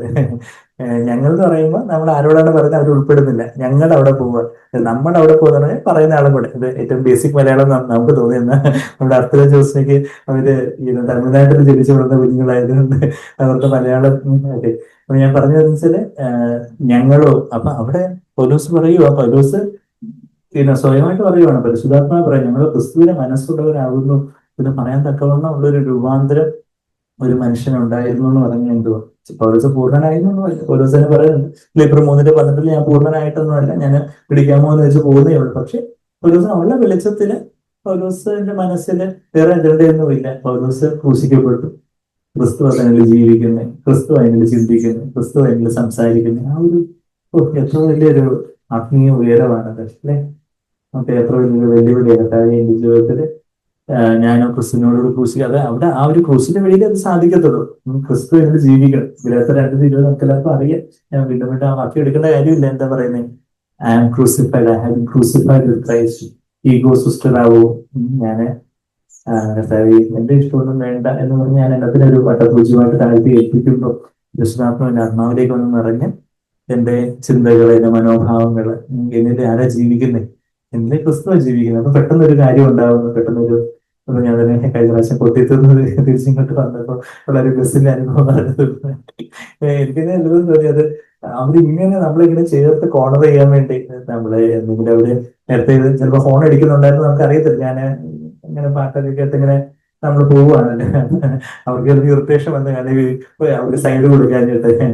അപ്പൊ അത് കഴിഞ്ഞിട്ട് പിന്നെ പെട്ടെന്ന് ഇങ്ങനെ ഹോണടി കേട്ടാ നമ്മള് സൈഡിലോട്ട് വരുമ്പോൾ നമ്മളിങ്ങനെ അപ്പം പക്ഷെ ആ ഒരു ക്രിസ്തു നമ്മളിൽ ജീവിക്കുമ്പോൾ നമുക്ക് എന്താ അത് കഴിഞ്ഞിട്ട് അവിടുത്തെ ആ കണ്ടക്ടർ ഇങ്ങനെ ഭയങ്കര ഒരു ദേഷ്യത്തോടെ ഇങ്ങനെ അവര് തിരിഞ്ഞ് ഇങ്ങോട്ട് നോക്കുന്നുണ്ട്. ഇതൊരു മനുഷ്യനാന്ന് പറഞ്ഞിട്ടുണ്ടായിരുന്നു. പക്ഷെ ഇപ്പൊ ഞാന് ഒരു പഞ്ചായത്ത് ക്രിസ്തു നമ്മളിപ്പോ ഞാനിപ്പോ പൂർണ്ണനാണെന്നല്ല പറയുന്നത്. പക്ഷെ ആ സമയത്ത് കൃപ തന്നു നമുക്ക്. ആ ഒരു സമയത്ത് അവരോടുള്ള ഒരു മനോഭാവം സാരമില്ല, അവർക്ക് എന്താ അവർക്ക് അവരുടെ അതാ അവർ ശീലിച്ചിട്ടുള്ളത്, അതാ അവർ പാലിക്കുന്നത്, ശീലിച്ചത് പാലിക്കുന്നത്. ഞാൻ പറയുന്നത് ഓരോ കാര്യത്തിലുള്ള നമ്മുടെ മനോഭാവം, നമ്മളോട് തെറ്റായിട്ട് പെരുമാറുന്നവരോ നമ്മളെ അല്ലെങ്കിൽ നമ്മളെ ആൾക്കാരങ്ങ് ഒരുപാട് ബഹുമാനിക്കുന്നു, ഒരുപാട് അങ്ങ് പൊഴുത്തി പറയുന്നു, അയ്യോ യു ആർ അവർ സേവിയർ എന്നൊക്കെ ഇന്നലെ ഞാൻ അവിടെ ഇന്നലെ ഇവരുടെ കുഞ്ഞുങ്ങളുടെ ഇതായിരുന്നു, സ്കൂൾ ആനിവേഴ്സറി ആയിരുന്നു. അപ്പൊ സ്കൂൾ ആനിവേഴ്സറിക്ക് ഞാൻ ആശംസാ പ്രസംഗം പറഞ്ഞു കഴിഞ്ഞിരുന്നു. അത് കഴിഞ്ഞിട്ട് അടുത്ത അവിടെ വേറെ ഒരു പോലീസ് സ്റ്റേഷൻ ഉദ്ഘാടനത്തിന് അവിടെ ഉദ്ഘാടന വേദിയിലുള്ള രണ്ടുപേർക്ക് അങ്ങോട്ട് പോകേണ്ടതുണ്ട്. അപ്പൊ അവര് പോയി വരാനുള്ള ഒരു സമയമുണ്ട്. അപ്പം അവര് പറഞ്ഞ് കുറച്ച് ഗ്യാപ്പ് ഉണ്ട്, എന്ത് ചെയ്യണമെന്ന് അറിയത്തില്ല, ഡോക്ടർ ഒരു മോട്ടിവേഷൻ സ്പീച്ച് അപ്പൊ എപ്പം നിർത്തണമെന്ന് പറഞ്ഞാൽ മതി, നിങ്ങളൊന്നും ഇരിക്കും ഞാനങ്ങ് പറഞ്ഞു വന്ന. അപ്പൊ പിന്നെ അപ്പൊ അത് കഴിഞ്ഞിട്ട് ഞാൻ കുറച്ചൊരു 10-20 മിനിറ്റ് പറഞ്ഞപ്പോഴത്തേക്കും ബാക്കി ആൾക്കാര് ഇതിന്റെ ഈ ഉദ്ഘാടന വേദിയിലോട്ട് വരേണ്ട ആൾക്കാർ വന്നു. അപ്പൊ മറ്റേ principal madam you are saviour, Jesus is saviour എന്നാണ്, പക്ഷെ യു ആർ സേവിയർ എന്നൊക്കെ പറഞ്ഞ് അപ്പൊ നമ്മളെ മറ്റു വിധത്തിൽ ബഹുമാനിക്കുമ്പോൾ നമുക്കറിയാം അത്രയേ ഉള്ളൂ. കൈതപ്പുറത്ത് കർത്താവ് വന്നപ്പോ ഹൊസാന പാടിയ ആൾക്കാർ തന്നെ കുറച്ച് കഴിയുമ്പോൾ ക്രൂശിക്കാനും പറഞ്ഞു. ലോകത്തിന്റെ ബഹുമാന കാര്യങ്ങളൊക്കെ അതിന് മുൻകൂടി നിൽക്കും ലോകമേ. ഞാൻ വിളിച്ചാൽ ഈ മനോഭാവം നമ്മുടെ ആൾക്കാരെ നിന്ദിക്കുകയോ വന്ദിക്കുകയോ ഒക്കെ ചെയ്യുമ്പോൾ ഉള്ള ഒരു മനോഭാവം, അതൊക്കെ ലോകത്തെ ആൾക്കാരെ അവരുടെ സന്തോഷത്തിന് അവർ നിന്നൊക്കെ പറയുന്നത് അത്രയേ ഉള്ളൂ. ആ ഒരു ക്രിസ്തുവിലുള്ള ഒരു മനോഭാവം, ആ ഒരു സാഹചര്യങ്ങളോടാവട്ടെ, വ്യക്തികളോടാവട്ടെ, ബാക്കിയുള്ള കൂട്ടു സൗകര്യങ്ങളോടാവട്ടെ ഒക്കെ ഉള്ള ഒരു മനോഭാവം, അങ്ങനെ നമ്മളുടെ മനസ്സ് പുതുക്കപ്പെടുമ്പോഴാണ് എന്താ നമ്മളുടെ വികാരങ്ങളും കർത്താവിന്റെ നിയന്ത്രണത്തിലേക്ക് വരുന്നത്. നമ്മുടെ സാധാരണ ദേഹിയിൽ, ഞാൻ ആ കാര്യങ്ങളൊക്കെ പറഞ്ഞു നിർത്താം. നമ്മുടെ ദേഹിയില് 3 കാര്യങ്ങളുള്ളതായിട്ട് നമ്മൾ സാധാരണ പറയാറുണ്ട്. എന്താ? നമ്മളുടെ മനസ്സ്, അതായത് നമ്മുടെ ചിന്തകൾ, മനസ്സെന്ന് പറയുമ്പോൾ തന്നെ അതിനകത്ത് ഈ മനോഭാവങ്ങളും ഉദ്ദേശ ലക്ഷ്യങ്ങളും ചിന്തകളും, പിന്നെ നമ്മുടെ വികാരങ്ങള്, നമ്മുടെ തീരുമാനങ്ങൾ. അപ്പം തീരുമാനത്തിലാണ് നമ്മൾ ദൈവത്തിന്റെ ഹിതം ചെയ്യുന്ന ഒരു കാര്യം വരുന്നത്. ദൈവത്തിന്റെ ഹിതം എങ്ങനെ, എന്ത് പറയണം, എങ്ങനെ പെരുമാറണം, എങ്ങനെ തീരുമാനം എന്നുള്ള കാര്യം. പക്ഷെ അതിനു മുമ്പ് എങ്ങനെ കർത്താവ് എങ്ങനെ ചിന്തിച്ചെന്നുള്ള കാര്യങ്ങൾ. അപ്പോൾ നമ്മളുടെ വികാരങ്ങളിൽ എന്താ, നമ്മൾക്ക് ഇപ്പൊ ചില കാര്യങ്ങൾ കേൾക്കുമ്പോൾ ഒരു ആത്മീയമായിട്ടൊരു ദുഃഖം, ഒരു സഹോദരന് ഒരു സഹോദരിക്ക് വല്ലാത്തൊരു പ്രയാസം ഉണ്ടാകുമ്പോൾ ഒരു ശുദ്ധാത്മാവിന്റെ ദുഃഖം നമ്മുടെ ഹൃദയത്തിൽ നിറയുന്നു. അല്ലെങ്കിൽ ചില കാര്യങ്ങൾ ചിലത് കാണുമ്പോൾ നമ്മുടെ ഒരു ആത്മീയമായിട്ടുള്ളൊരു ക്രോധം, ദൈവക്രോധം, ഇങ്ങനെ ഇതൊക്കെ അടിച്ച് നമ്മുടെ ക്രോധത്തോടെ ഈ ഉറങ്ങിയവരെ പിടിച്ചെഴുന്നേൽപ്പിക്കുന്നത്, ക്രോധത്തോടെ ദേഷ്യത്തോടല്ല, കുറച്ച് ആത്മീയമായിട്ടുള്ള ഒരു കാർക്കശ്യത്തോടെ. അപ്പൊ ആ ഒരു കാർക്കശ്യം, അപ്പൊ ഞാൻ പറഞ്ഞാൽ ആ ഒരു നമ്മുടെ വികാരത്തിന്റെ തലത്തിൽ ഒരു തീക്ഷ്ണതയും അല്ലെങ്കിൽ ഒരു ദുഃഖവും അല്ലെങ്കിൽ സന്തോഷം, കർത്താവിൽ നമുക്ക് ചില കാര്യങ്ങൾ നമ്മൾ കർത്താവിൽ സന്തോഷിക്കുന്നു, നമ്മുടെ സഹോദരങ്ങൾക്ക് എന്തെങ്കിലും ഒരു നന്മയും കാര്യങ്ങളൊക്കെ വരുമ്പോൾ നമുക്കൊരു സന്തോഷം. പക്ഷെ അല്ലെങ്കിൽ നമ്മുടെ ക്രിസ്തുവാകുന്ന ശരീരത്തിൽ ഒരു അവയവത്തിന് ഒരു ദുഃഖം വരുമ്പോൾ നമുക്കൊരു ദുഃഖം, ഒരു വേദന. ദുഃഖിക്കുന്നവരോടുകൂടി ദുഃഖിക്കുകയും സന്തോഷിക്കുന്നവരോടുകൂടി സന്തോഷിക്കുകയും എവിടെ പറയുന്നത്? റോമർ 12:16 വാക്യമാണ്. Weep with those who weep. ഇതേ റോമർ 12 തന്നെയാണല്ലോ നമ്മളുള്ളത്. അപ്പൊ അതിന്റെ 16 വാക്യത്തില്, അതിന്റെ 15 വാക്യത്തിൽ സന്തോഷിക്കുന്നവരോടുകൂടെ സന്തോഷിക്കുകയും കരയുന്നവരോടുകൂടെ കരയുകയും ചെയ്യുകയും. അപ്പൊ നമ്മളുടെ വികാരത്തിലും ആ ഒരു പരിശുദ്ധാത്മാവ് തന്നെ ആ ഒരു ആത്മീയമായിട്ടൊരു ദുഃഖവും, ചിലപ്പോൾ ആത്മീയമായിട്ടൊരു കൺസേൺ, ചിലപ്പോൾ ഒരു മനസ്സലിവ്, ഒരു പരിശുദ്ധാത്മാവ് വരുന്നൊരു മനസ്സിലൂടെ ചില കാര്യങ്ങളെ കാണാനും ചിലരോട് സംസാരിക്കാനും, ചിലരുടെ ദുഃഖത്തിൽ അവരെ ആശ്വസിപ്പിക്കണമെങ്കിൽ നമ്മളുടെ വികാരങ്ങളിലും എന്താ പരിശുദ്ധാത്മാവ് തന്നെ ഒരു ആർദ്രതയും ഒരു മനസ്സലിവും ഒക്കെ നമ്മൾ നിറച്ചാലേ അവരുടെ ആ ഫീലിങ്സ്, എംപതി എന്ന് പറയും. എന്താ എംപതി എന്ന് പറഞ്ഞാൽ എന്താ? To have the same feelings as the other person is having. മറ്റേ ആളുടെ ഷൂസ് കയറി നിൽക്കുന്നതെന്ന് പറയും. To be in the other shoes എന്ന് പറയുമ്പോൾ വേറെ ആരെങ്കിലും ഷൂസിൽ കയറി നിൽക്കണമെന്നല്ല, ഇതൊരു ഇംഗ്ലീഷിലൊരു പ്രയോഗമാണ്. ഇംഗ്ലീഷിലൊരു ഇഡിയം ഒക്കെ കേട്ട എന്താ നമുക്ക് തന്നെ ശരി വരും. നമ്മൾ മലയാളത്തിൽ ഒത്തിരി ഇഡിയം പറയാറുണ്ട്. ഇഡിയം എന്ന് പറഞ്ഞാല് എന്താണ് പറയുന്നത്, അതിന്റെ വാച്യാർത്ഥം അല്ലാതെ ഒരു വ്യംഗ്യാർത്ഥമുള്ള ഇഡിയം എന്നൊക്കെ പറഞ്ഞു. ഇഡിയംസ് ആൻഡ് ഫ്രേസസ് ഒക്കെ പറഞ്ഞത് to be in another shoes പറഞ്ഞാൽ വേറൊരാളുടെ സ്ഥാനത്തായിരുന്നു ഞാനെന്നുണ്ടെങ്കിൽ ഇപ്പോ വല്ലാത്തൊരു പ്രയാസത്തിലൂടെ, ദുഃഖത്തിലൂടെ, രോഗാവസ്ഥയിലൂടെ, വേദനയിലൂടെ കടന്നു പോകുന്ന ഒരാൾ അവരെ ചെന്ന് നമ്മൾ സന്ദർശിക്കുമ്പോൾ നമ്മൾ എന്ന് പറയും പൊട്ടിച്ചിരിച്ചുകൊണ്ട് പുള്ളി എടുത്ത് നിന്നാല് എങ്ങനെ ഇരിക്കും? അവർക്ക് കൂടുതൽ വേദന കൂടത്തേ ഉള്ളൂ. പക്ഷെ നമുക്ക് അപ്പൊ അവിടെ പരിസ്ഥിതി നമുക്കൊരു ആർദ്രത, ഒരു മനസ്സലിവ്. ആ കുഷ്ഠരോഗി എന്നെ സൗഖ്യമാക്കാൻ മനസ്സുണ്ടോ എന്ന് വന്ന് വരുമ്പോൾ കർത്താവ് ഇങ്ങനെ പൊട്ടിച്ചിരിക്കുകയാണ് ചെയ്തത്. കർത്താവ് മനസ്സലിഞ്ഞ് move with compassion, he stretched out his hand. Markose 1:40-41 നമ്മൾ വായിക്കുന്നുണ്ട്. ആ ഒരു പരിശുദ്ധാത്മാവ് തന്നെ നമ്മുടെ വികാരങ്ങളെയും നിയന്ത്രിക്കും. നമ്മുടെ മനോഭാവത്തെയും ഉദ്ദേശ ലക്ഷ്യത്തെയും ചിന്തകളെയൊക്കെ നിയന്ത്രിക്കും. അത് കഴിഞ്ഞിട്ട് പിന്നെ നമ്മുടെ വികാരങ്ങൾ നിയന്ത്രിക്കും. ഞാൻ മനോഭാവത്തിന്റെ കാര്യം പറഞ്ഞു. ഉദ്ദേശ ലക്ഷ്യം എന്ന് പറഞ്ഞാൽ മോട്ടിവ്സ്. മോട്ടിവ്സ് എന്ന് പറഞ്ഞാൽ why we do what we do. നമ്മളെ തന്നെ ഉയർത്താനായിട്ടാണോ എന്തെങ്കിലും ചെയ്യുന്നത്, അത് ദൈവനാമം മഹത്വപ്പെടുത്താനാണോ എന്തെങ്കിലും ചെയ്യുന്നത്. മോട്ടിവ്സ് നമ്മളെ എല്ലാ ആരുടെ മഹത്വത്തിനായിട്ട് ചെയ്യണമെന്നാ പറയുന്നേ. നിങ്ങൾ തിന്നാലും കുടിച്ചാലും ദൈവത്തിന്റെ ദൈവനാമ മഹത്വത്തിനായിട്ട് ചെയ്യണം എന്നാണ് ഇവിടെ പറയുന്നത്. 1 10 31 വാക്യത്തിൽ പറയുന്നു. അതിന് എഴുതി വെച്ചാൽ നമുക്ക് പോകാൻ സമയമില്ലത്. ഓട്ടോ ഇത് ഈറ്റിംഗ് ആൻഡ് ഡ്രിങ്കിങ്, ഭക്ഷണം കഴിക്കുന്നതും പാനം ചെയ്യുന്നതൊക്കെ എല്ലാ ദിവസവും നമ്മൾ ചെയ്യുന്നത് വളരെ കോമൺ ആയിട്ടുള്ള കാര്യമാണ്. അതുപോലും ദൈവനാമോദത്തിനായിട്ട് വേണം ചെയ്യാൻ. നമ്മൾ എന്ത് ചെയ്താൽ അതാ ഉദ്ദേശ ലക്ഷ്യങ്ങൾ. കർത്താവ് എന്നെ ഉയർത്താനായിട്ടൊന്നും അല്ല, പക്ഷെ അവിടുത്തെ ശരിയാണ്. ചില കാര്യങ്ങൾ നമ്മൾ സാക്ഷ്യമായിട്ട് പറയുന്നു. പക്ഷെ ഇത് കർത്താവ് അവിടുന്ന് ഒരു ചെയ്ത ഒരു കാര്യമാണ് നമ്മൾ പറയുന്നത്. നമ്മൾ ഉയർത്താനായിരിക്കരുത്. ആ ഒരു മോട്ടിവ്സ്, ആറ്റിറ്റ്യൂഡ്സ്, മോട്ടിവ്സ്, ഉദ്ദേശ ലക്ഷ്യങ്ങൾ, പിന്നെ നമ്മുടെ ചിന്തകള്, അതെല്ലാം പരിശുദ്ധാത്മാവിന്റെ ആ ഒരു നിയന്ത്രണത്തിലേക്ക് വരുമ്പോൾ, പരിശുദ്ധാത്മാവിന്റെ നിയന്ത്രണത്തിലേക്ക് നമ്മുടെ ചിന്തകൾ വരുമ്പോൾ എന്താ ഉണ്ടാകുന്നേ? ആത്മാവിന്റെ ചിന്ത ജീവനും സമാധാനവുമാണ്. എവിടെ വായിക്കുന്നേ? റോമർ 8-ാം വാക്യത്തിൽ നമ്മൾ എപ്പോഴും നമ്മൾ പറയുന്ന വാക്യം. റോമർ 8-ാം വാക്യത്തിൽ എന്താ പറയുന്നത്? ആത്മാവിന്റെ ചിന്ത ജീവനും സമാധാനവുമാണെന്നാണ് പറയുന്നത്. അവിടെ പരിശുദ്ധാത്മാവ് നമ്മുടെ ചിന്തകളെ നിയന്ത്രിക്കുമ്പോൾ, mind set on the spirit is life and peace. നമ്മൾ പരിശുദ്ധാത്മാവ് നമ്മുടെ ചിന്തകളെ നിയന്ത്രിക്കുമ്പോൾ നമുക്ക് അവിടെ ഒരു ജീവനുണ്ട്, സമാധാനമുണ്ട്. നമ്മളായിട്ട് തന്നെ ചിന്തിക്കുന്നതാണോ അത് യേശുവാണോ നമ്മളിലൂടെ ചിന്തിക്കുന്നതെന്ന് എങ്ങനെ അറിയുന്നേ? അതിന്റെ ഒരു കാര്യം ഈ റെഫറിയെ നോക്കിയാൽ, റെഫറി ലിസ്റ്റിൽ കൊടുക്കുന്നുണ്ടോ? ആരെ ഈ റെഫറി? സമാധാനം. ക്രിസ്തുവിന്റെ സമാധാനം നിങ്ങളിൽ വാഴട്ടെ. എവിടെ വായിക്കുന്ന ഈ വാക്യങ്ങളൊക്കെ ഒത്തിരി നമ്മൾ എടുത്തിട്ടുണ്ട്. അതിന് വാക്യത്തെ എടുക്കാത്ത ഏതോ റെഫറൻസ് കൊളോസ്യർ 3-15 വാക്യമാണ്. ക്രിസ്തുവിന്റെ സമാധാനം നമ്മളിൽ വാഴട്ടെ. പ്രഭു എന്നുള്ളൊരു ഗ്രീക്ക് വാക്കാം. പ്രഭു എന്ന് വെച്ചാൽ referee, to be umpire. Umpire പറഞ്ഞ് ഔട്ടായി എന്ന് പറഞ്ഞാൽ പിന്നെ ഒന്നുമില്ല എന്ന് പറഞ്ഞതുപോലെ, അല്ലെങ്കിൽ റെഫറി പറഞ്ഞ് ഫൗളായി, അത് കഴിഞ്ഞിട്ട് പിന്നെ ഇന്ന് ഗോൾ അടിച്ചുകൊണ്ടിരുന്ന അവിടെ കളിക്കണമെന്ന് പുറത്തു പോയിരുന്നുള്ള പറയും. അപ്പം അത്രയേ ഉള്ളൂ. എന്ന് പറഞ്ഞാൽ നമ്മുടെ ഹൃദയത്തിൽ ഒരു സമാധാനം, അസ്വസ്ഥതയും കാര്യങ്ങളൊക്കെ വരുന്നുണ്ടെങ്കിൽ കർത്താവേ, ഇത് എന്റെ ചിന്തകളുടെ മനോഭാവമൊന്നും അല്ലല്ലോ, എവിടെയോ ജഡ ഒരു കയറി വന്നിട്ടുണ്ട്. അപ്പം അവിടെ നമ്മൾ തന്നെ താഴ്ത്തി ഏൽപ്പിക്കാനും, അവിടുത്തെ അസ്വസ്ഥത, സകല ബുദ്ധിയും കവിയുന്ന ഒരു സ്വർഗീയ സമാധാനം, ബുദ്ധിയിൽ ഒതുങ്ങുന്ന സമാധാനം പറഞ്ഞാൽ നമുക്ക് സാഹചര്യങ്ങളൊക്കെ അനുകൂലമാകുമ്പോൾ ഒരു സമാധാനം. പക്ഷെ ബുദ്ധിയും കവിയുന്ന സമാധാനം എന്ന് പറഞ്ഞാൽ സാഹചര്യങ്ങളൊക്കെയും വ്യക്തികളൊക്കെ എതിരായിട്ട് ഇരിക്കുമ്പോഴും കർത്താവിലുള്ള ഒരു സ്വസ്ഥതയും സമാധാനം. ഫിലിപ്പിയർ 4:7 പറയുന്ന ഒരു സ്വർഗീയമായിട്ടൊരു സമാധാനം. എന്റെ സമാധാനം നിങ്ങൾക്ക് തരുന്നു, ലോകം തരുന്നത് പോലെയല്ല. ഇവിടെ യോഹന്നാൻ 4:27 പറയുന്ന ആ ഒരു സമാധാനം. ആ ഒരു സമാധാനം, പരിശുദ്ധാത്മാവിന്റെ ആ ഒരു സമാധാനം നമ്മളുടെ ചിന്തകളെ, മനോഭാവത്തെയും ഉദ്ദേശ ലക്ഷ്യങ്ങളെയൊക്കെ ആ പരിശുദ്ധാത്മാവ് നിയന്ത്രിക്കുന്നു. അപ്പൊ നമ്മുടെ വികാരത്തില്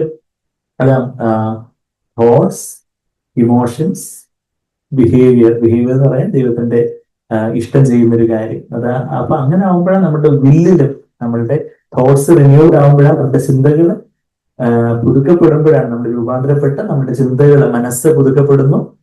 അപ്പോ നമ്മളുടെ വികാരത്തിന്റെ കാര്യം ഇവിടെ റോമർ 12:2 നമ്മൾ വായിക്കുന്നില്ല. പക്ഷെ അത് വികാരങ്ങൾ അത് അസോസിയേറ്റഡ് ആയിട്ട് വരുന്ന ഒരു കാര്യമാണ്. അതിന് അത്ര വലിയൊരു ഇമ്പോർട്ടൻസ് യുവജനം കൊടുക്കുന്നില്ല. അതുകൊണ്ട് അതവിടെ പിന്നെ അത് എംഫസൈസ് ചെയ്ത് പറയാത്തെ. എന്നാൽ പിന്നാണ് നമ്മുടെ വിൽ പവർ. നമ്മൾ ആ ദേഹിയിലുള്ള 3 കാര്യങ്ങൾ എന്തൊക്കെയാണ്? ഇത് ഒന്ന് പ്രൊജക്ട് ചെയ്യാമെന്ന് വിചാരിച്ചു. പക്ഷെ പ്രൊജക്ട് ചെയ്താലും നിങ്ങൾക്ക് അത് എത്രമാത്രം കാണാനൊക്കെ ഒന്നും എനിക്കറിയത്തില്ല. അവിടെ കമ്പ്യൂട്ടറിൽ കാണുന്നുണ്ടോ? അവിടെ ഒരു ട്രയാങ്കിൾ കാണുന്നുണ്ട് അല്ലേ? അത് ഓൺലൈനായിട്ടുള്ളവർക്ക് കൂടുതൽ വ്യക്തമായിട്ട് കാണാൻ പറ്റുന്നുണ്ടായിരിക്കും. അത് നമ്മളുടെ ദേഹി അല്ലെങ്കിൽ അത് വിശുദ്ധ സ്ഥലം, ഹോളി പ്ലേസ്. ആ ട്രയാങ്കിൾ കാണുന്നുണ്ടോ? മോഡിഫൈഡ് കോഗ്നിറ്റീവ് ട്രയാങ്കിൾ എന്നാണ് ഞാൻ അതിനെ പറയാറുള്ളത്. കോഗ്നിറ്റീവ് ട്രയാങ്കിൾ സൈക്യാട്രിയിലുള്ളൊരു ട്രയാങ്കിളാണ്. എന്നാൽ അത് ആദ്യമായിട്ട് കോഗ്നിറ്റീവ് ട്രയാങ്കിൾ വരച്ചത് കർത്താവ് തന്നെ വിശുദ്ധ സ്ഥലത്താണ് ഈ കോഗ്നിറ്റീവ് ട്രയാങ്കിൾ വരച്ചതെന്നാണ് നമ്മൾ കാണുന്നത്. ആ വിശുദ്ധ സ്ഥലത്ത് എന്തൊക്കെയാ ഉള്ളേ? ഇവിടെ ഒരു അൾത്താര, സുവർണ്ണ അൾത്താര തിരശ്ശേരിയോട് ചേർന്നിരിക്കുന്ന കാണാൻ പറ്റുന്നുണ്ടോ? അതാണ് നമ്മളുടെ ബിഹേവിയർ എന്ന് വെച്ചാൽ നമ്മുടെ വിൽ പവറിൽ നമ്മൾ ചെയ്യുന്ന കാര്യങ്ങൾ നമ്മുടെ ബിഹേവിയർ ആയിട്ട്, നമ്മുടെ സ്വഭാവമായിട്ട് മാറുന്ന കാര്യങ്ങൾ, നമ്മൾ തീരുമാനങ്ങൾ. എല്ലാവരും ഇത് കാണുന്നുണ്ടോ? ആ സ്ക്രീനിലോട്ട് നിങ്ങൾക്ക് നോക്കിയാൽ കാണാൻ പറ്റുമായിരിക്കും. ബിഹേവിയർ, അതായത് പരിശുദ്ധാത്മാവ് നമ്മളുടെ ആത്മാവിൽ നിറയുമ്പോൾ ആ ചിന്തപ്പെട്ട തിരശ്ശീലയിലൂടെ പരിശുദ്ധാത്മാവ് നമ്മളുടെ ദേഹിയിലേക്ക് നിറഞ്ഞു കഴിഞ്ഞ് ഒഴുകുമ്പോൾ ആദ്യം നമ്മളുടെ ചിന്തകൾ എന്ന് പറയുമ്പോൾ ടേബിൾ ഓഫ് ഷോ ബ്രെഡ് കാണുന്നുണ്ടോ? ടേബിൾ ഓഫ് ഷോ ബ്രെഡ് ആണ്, അതായത് കാഴ്ചയപ്പത്തിന്റെ മേശ. കാഴ്ചയപ്പം, അവിടെ അപ്പം നിരത്തി വെച്ചേക്കുന്നതൊക്കെ നമ്മൾ കാണുന്നുണ്ട് അല്ലെ, ഈ ഒരു കോഡ്സ്. അത് നമ്മളുടെ മനസ്സ്, ആ മനസ്സ് പുതുക്കുന്നതിനെ കുറിച്ച് നമ്മളിപ്പം പറഞ്ഞുകൊണ്ടിരുന്നത്. നമ്മളുടെ കോഗ്നിറ്റീവ് ഫങ്ഷൻസ്, നമ്മളുടെ അറ്റൻഷൻ, മെമ്മറി, എക്സിക്യൂട്ടീവ് ഫങ്ഷൻസ് ഒക്കെ, പ്ലാനിങ്, അങ്ങനെയുള്ള കാര്യങ്ങളൊക്കെ, അതൊക്കെയാണ് നമ്മളുടെ മനസ്സിന്റെ ചിന്തകളും മനോഭാവങ്ങളും ഉദ്ദേശ ലക്ഷ്യങ്ങളും ഒക്കെ. അത് ആ കാഴ്ചയപ്പം അതിനെ സൂചിപ്പിക്കുന്ന കാര്യം. അത് നമ്മളുടെ കർത്താവ് നമ്മുടെ ആത്മാവിൽ പരിശുദ്ധാത്മ നിറയ്ക്കുമ്പോൾ ഈ ചിന്തകളൊന്നും പുതുക്കപ്പെടുന്നു. ചിന്തകൾ പരിശുദ്ധാത്മാവിന്റെ നിയന്ത്രണത്തിലേക്ക് വരുമ്പോഴാണ് ഇമോഷൻസ് ഈ ഒരു സുവർണ വിളക്ക്, ഒരു ഗോൾഡൻ ലാമ്പ് സ്റ്റാൻഡ് ഇപ്പുറത്തുണ്ട്, അത് ഇമോഷൻസ്. അപ്പൊ ആ ഇമോഷൻസ്, ഗോൾഡൻ ലാമ്പ് സ്റ്റാൻഡ് ഒരു സുവർണ നിലവിളക്ക്, മെനോറ എന്നൊക്കെ ഒരു ഗ്രീക്കിൽ പറയും.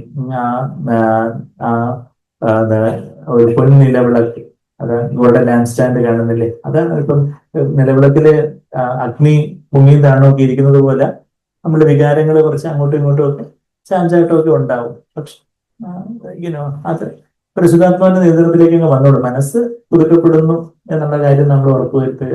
നമ്മൾ ഉറപ്പുവരുത്തേണ്ടത് നമ്മളെ തന്നെ ജീവന്റെ യാഗമായിട്ട് സമർപ്പിക്കുക. അപ്പൊ പരിശുദ്ധാത്മം നിറഞ്ഞോളും. പരിശുദ്ധാത്മ നമ്മുടെ ചിന്തകളെ യേശു ചിന്തിച്ചതുപോലെ ചിന്തിക്കാനായിട്ട് കൂടുതലായിട്ട് നമ്മളെ സഹായിക്കും. അപ്പൊ നമ്മളുടെ വികാരത്തിലെ, ഇമോഷൻസിലെ ഒരു പരിശുദ്ധാത്മാവിന്റെ നിയന്ത്രണം, പരിശുദ്ധാത്മാവിന്റെ സന്തോഷവും, പരിശുദ്ധാത്മാവിന്റെ ആത്മീയ ദുഃഖം വരലെടുത്ത അവിടെയും, അല്ലെങ്കിൽ ആത്മീയമായിട്ടുള്ള തീക്ഷ്ണതയും കർക്കിച്ചു വരലെടുത്ത അവിടെയും, അതായത് വികാരങ്ങള്. അപ്പൊ അങ്ങനെ നമ്മളുടെ ചിന്തകളും വികാരങ്ങളും പരിശുദ്ധാത്മാവിന്റെ നിയന്ത്രണത്തിലേക്ക് ആകുമ്പോൾ നമ്മുടെ വിൽ പവർ, അവിടെ ഡിസിഷൻ കപ്പാസിറ്റി, ഇച്ഛാശക്തിയില്, ആ ഇച്ഛയില് അത് പരിശുദ്ധാത്മാവിന്റെ നിയന്ത്രണത്തിലേക്ക് വരും. അപ്പൊ നമ്മള് എന്ത് പ്ലാൻ ചെയ്യുന്നു, എന്ത് പറയുന്നു, ഇങ്ങനെ ഓരോ കാര്യങ്ങൾ നമ്മൾ ചെയ്യുന്ന കാര്യങ്ങൾ, ബിഹേവിയർ ആയിട്ട് അത് മാനിഫെസ്റ്റ് ആവുന്ന കാര്യം, അത് സുവർണ അൾത്താര. അപ്പൊ അത് മോഡിഫൈഡ് കോഗ്നിറ്റീവ് ട്രയാങ്കിൾ ഞാൻ പറഞ്ഞു വെച്ചാൽ അങ്ങനെ ആവുമ്പോൾ നമ്മുടെ ആ ഒരു നെഗറ്റീവ് ചിന്തകളും കാര്യങ്ങളൊക്കെ മാറി നമ്മള് ക്രിസ്തു ചിന്തിച്ചതുപോലെ ചിന്തിക്കാൻ. ഞാൻ സാധാരണ ഒരു അക്രോണിമായിട്ടൊരു 8C ഒക്കെ പറയാറുണ്ട്. ഞാൻ പെട്ടെന്ന് ഓടിച്ചങ്ങ് പറയാം. അതായത് നമ്മളെ യേശു കർത്താവ് നമ്മുടെ ചിന്തകളെ നിയന്ത്രിക്കുമ്പോൾ ഒന്നാമത്തെ ഒരു C പറയുന്ന വെച്ചാൽ കാസ്റ്റ് യുവർ ബർഡൻസ്, നമ്മളുടെ ഭാരങ്ങളൊക്കെ നമ്മള് കർത്താവിലേക്ക് ഇട്ടുകൊടുക്കും. കാസ്റ്റ് യുവർ ബർഡൻസ് ഒന്നാമത്തെ C. നിങ്ങളുടെ സകല ചിന്താകുലങ്ങളും കർത്താവിലേക്ക് ഇട്ടുകൊടുക്കുകയും അവൻ നിങ്ങളെ കരുതുന്നവനാകുന്നു. 1 പത്രോസ് 5:7 വാക്യം നമുക്കറിയാം. അതാണ് നമ്മളെ പരിശുദ്ധാത്മ നമ്മുടെ ചിന്തകളെ പുതുക്കുമ്പോൾ, നമ്മുടെ മനസ്സിനെ പുതുക്കുമ്പോൾ നമുക്ക് എന്ത് ഭാരങ്ങളൊക്കെ വരാം, പെട്ടെന്ന് ആ ഭാരം ഒന്ന് കർത്താവിലേക്ക് നമുക്ക് ഇട്ട് കൊടുക്കാൻ പറ്റും. പിന്നെ രണ്ടാമത്തെ C, കൗണ്ട് യുവർ ബ്ലെസ്സിങ്സ്. അതെല്ലാം ദൈവം നമ്മുടെ ജീവിതത്തിൽ നന്മകൾ ചെയ്തിട്ടുണ്ട്. ചില നമുക്ക് കുറവുകളും കാര്യങ്ങളും ഒക്കെ കാണാം. പക്ഷെ എന്തെല്ലാം ദൈവം നമ്മുടെ ജീവിതത്തിൽ നന്മകൾ ചെയ്തിട്ടുണ്ട്. ഇന്നലെ ഞാൻ അവിടെ ആനിവേഴ്സറിയിൽ 99 സ്വർണ്ണനാണയത്തിന്റെ കഥ പറഞ്ഞു. ഒരാൾക്ക് 99 സ്വർണ്ണനാണയം കിട്ടി, വേറൊരാൾക്ക് ഒരു സ്വർണ്ണനാണയം കിട്ടി. ആർക്കാ കൂടുതൽ സന്തോഷം? ഒരു സ്വർണ്ണനാണയം കിട്ടിയാൽ ഭയങ്കര സന്തോഷവും, എനിക്ക് ഒരു സ്വർണ്ണനാണയം കിട്ടിയില്ല. 99 സ്വർണ്ണനാണയം കിട്ടിയാൽ അയ്യോ എനിക്ക് ഒന്നില്ല, സെഞ്ചുറി കഴിക്കാൻ ഇനി ഒന്നും കൂടെ വേണം, ഇനിയിപ്പോ അത് ഒന്ന് തേടി കണ്ടുപിടിക്കാൻ വേണ്ടി അയാള് മനഃപൂർവ്വം എനിക്ക് കൊണ്ടു തന്നെയാണ്, അത് ഒന്ന് അടിച്ചു മാറ്റിയതായിരിക്കും എന്ന് പറഞ്ഞാൽ അയാളോട് കേസിന് മുടക്കിനും പോകും. 99 കിട്ടിയപ്പോ ഒരു സമാധാനം ഇല്ല, ഒന്ന് കിട്ടിയപ്പോ ഒരു സന്തോഷം. പറഞ്ഞത് count your blessings, name them one by one and it was separate. നമ്മൾ ആ പാട്ട് പാടിയത് ആ ഒരു കൗണ്ട് യുവർ ബ്ലെസ്സിങ്സ്. നമുക്ക് ശരിയാ, ചില കാര്യങ്ങളിലൊക്കെ ദൈവം മനഃപൂർവ്വമായിട്ട് ചില കുറവുകൾ നമുക്കത് വരുത്തും. ചില നമ്മുടെ പ്രാർത്ഥനകളെ ഉത്തരം കിട്ടാൻ കുറച്ച് താമസമാണ്, ചിലത് ദൈവം നോന്ന് പറയുമായിരിക്കും, ചിലതിനൊരു വെയിറ്റ് ആയിരിക്കും പ്രാക്ടീസിന് പറഞ്ഞു, ചിലപ്പോൾ ദൈവം പെട്ടെന്ന് അച്ചസിക്മെന്റ് കാണിക്കും. പക്ഷെ കൗണ്ട് യുവർ ബ്ലെസ്സിങ്സ്, ശരിയാണ് ദൈവമേ കർത്താവ് ഞാനത് ചോദിച്ചത് തന്നില്ല, പക്ഷെ എങ്കിലും അതായത് എന്തെല്ലാം അവിടുന്ന് എനിക്ക് തന്നു. നമ്മളെക്കാട്ടിൽ എന്തെല്ലാം പ്രശ്നങ്ങളും ദുരന്തങ്ങളും ഒക്കെ അനുഭവിക്കുന്ന ആൾക്കാരെ ലോകത്ത് ജീവിക്കുന്നുണ്ട്.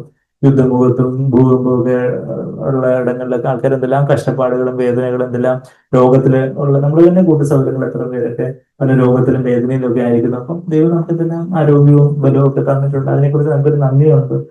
അത് കൗണ്ട് യുവർ ബ്ലെസ്സിങ്സ്. നമ്മൾ പലപ്പോഴും ഈ നെഗറ്റീവായിട്ടുള്ള ചിന്തകളിലോട്ട് പോകുമ്പോഴാണ് ഡിപ്രഷനിലോട്ടും ആൻസൈറ്റിയിലോട്ടും ഭയങ്കര ടെൻഷനിലോട്ടും വെപ്രാളത്തിലോട്ടൊക്കെ പോകും. പക്ഷെ ഇതെല്ലാം നന്മയുടെ ചെയ്തിരുന്നത് നമുക്ക് ശരിയാണ്. എന്തെങ്കിലും ബ്ലെസ്സിങ്സ് ഉണ്ട്, ബേർഡൻസ് ഉണ്ട്, രണ്ടും B ആണ്.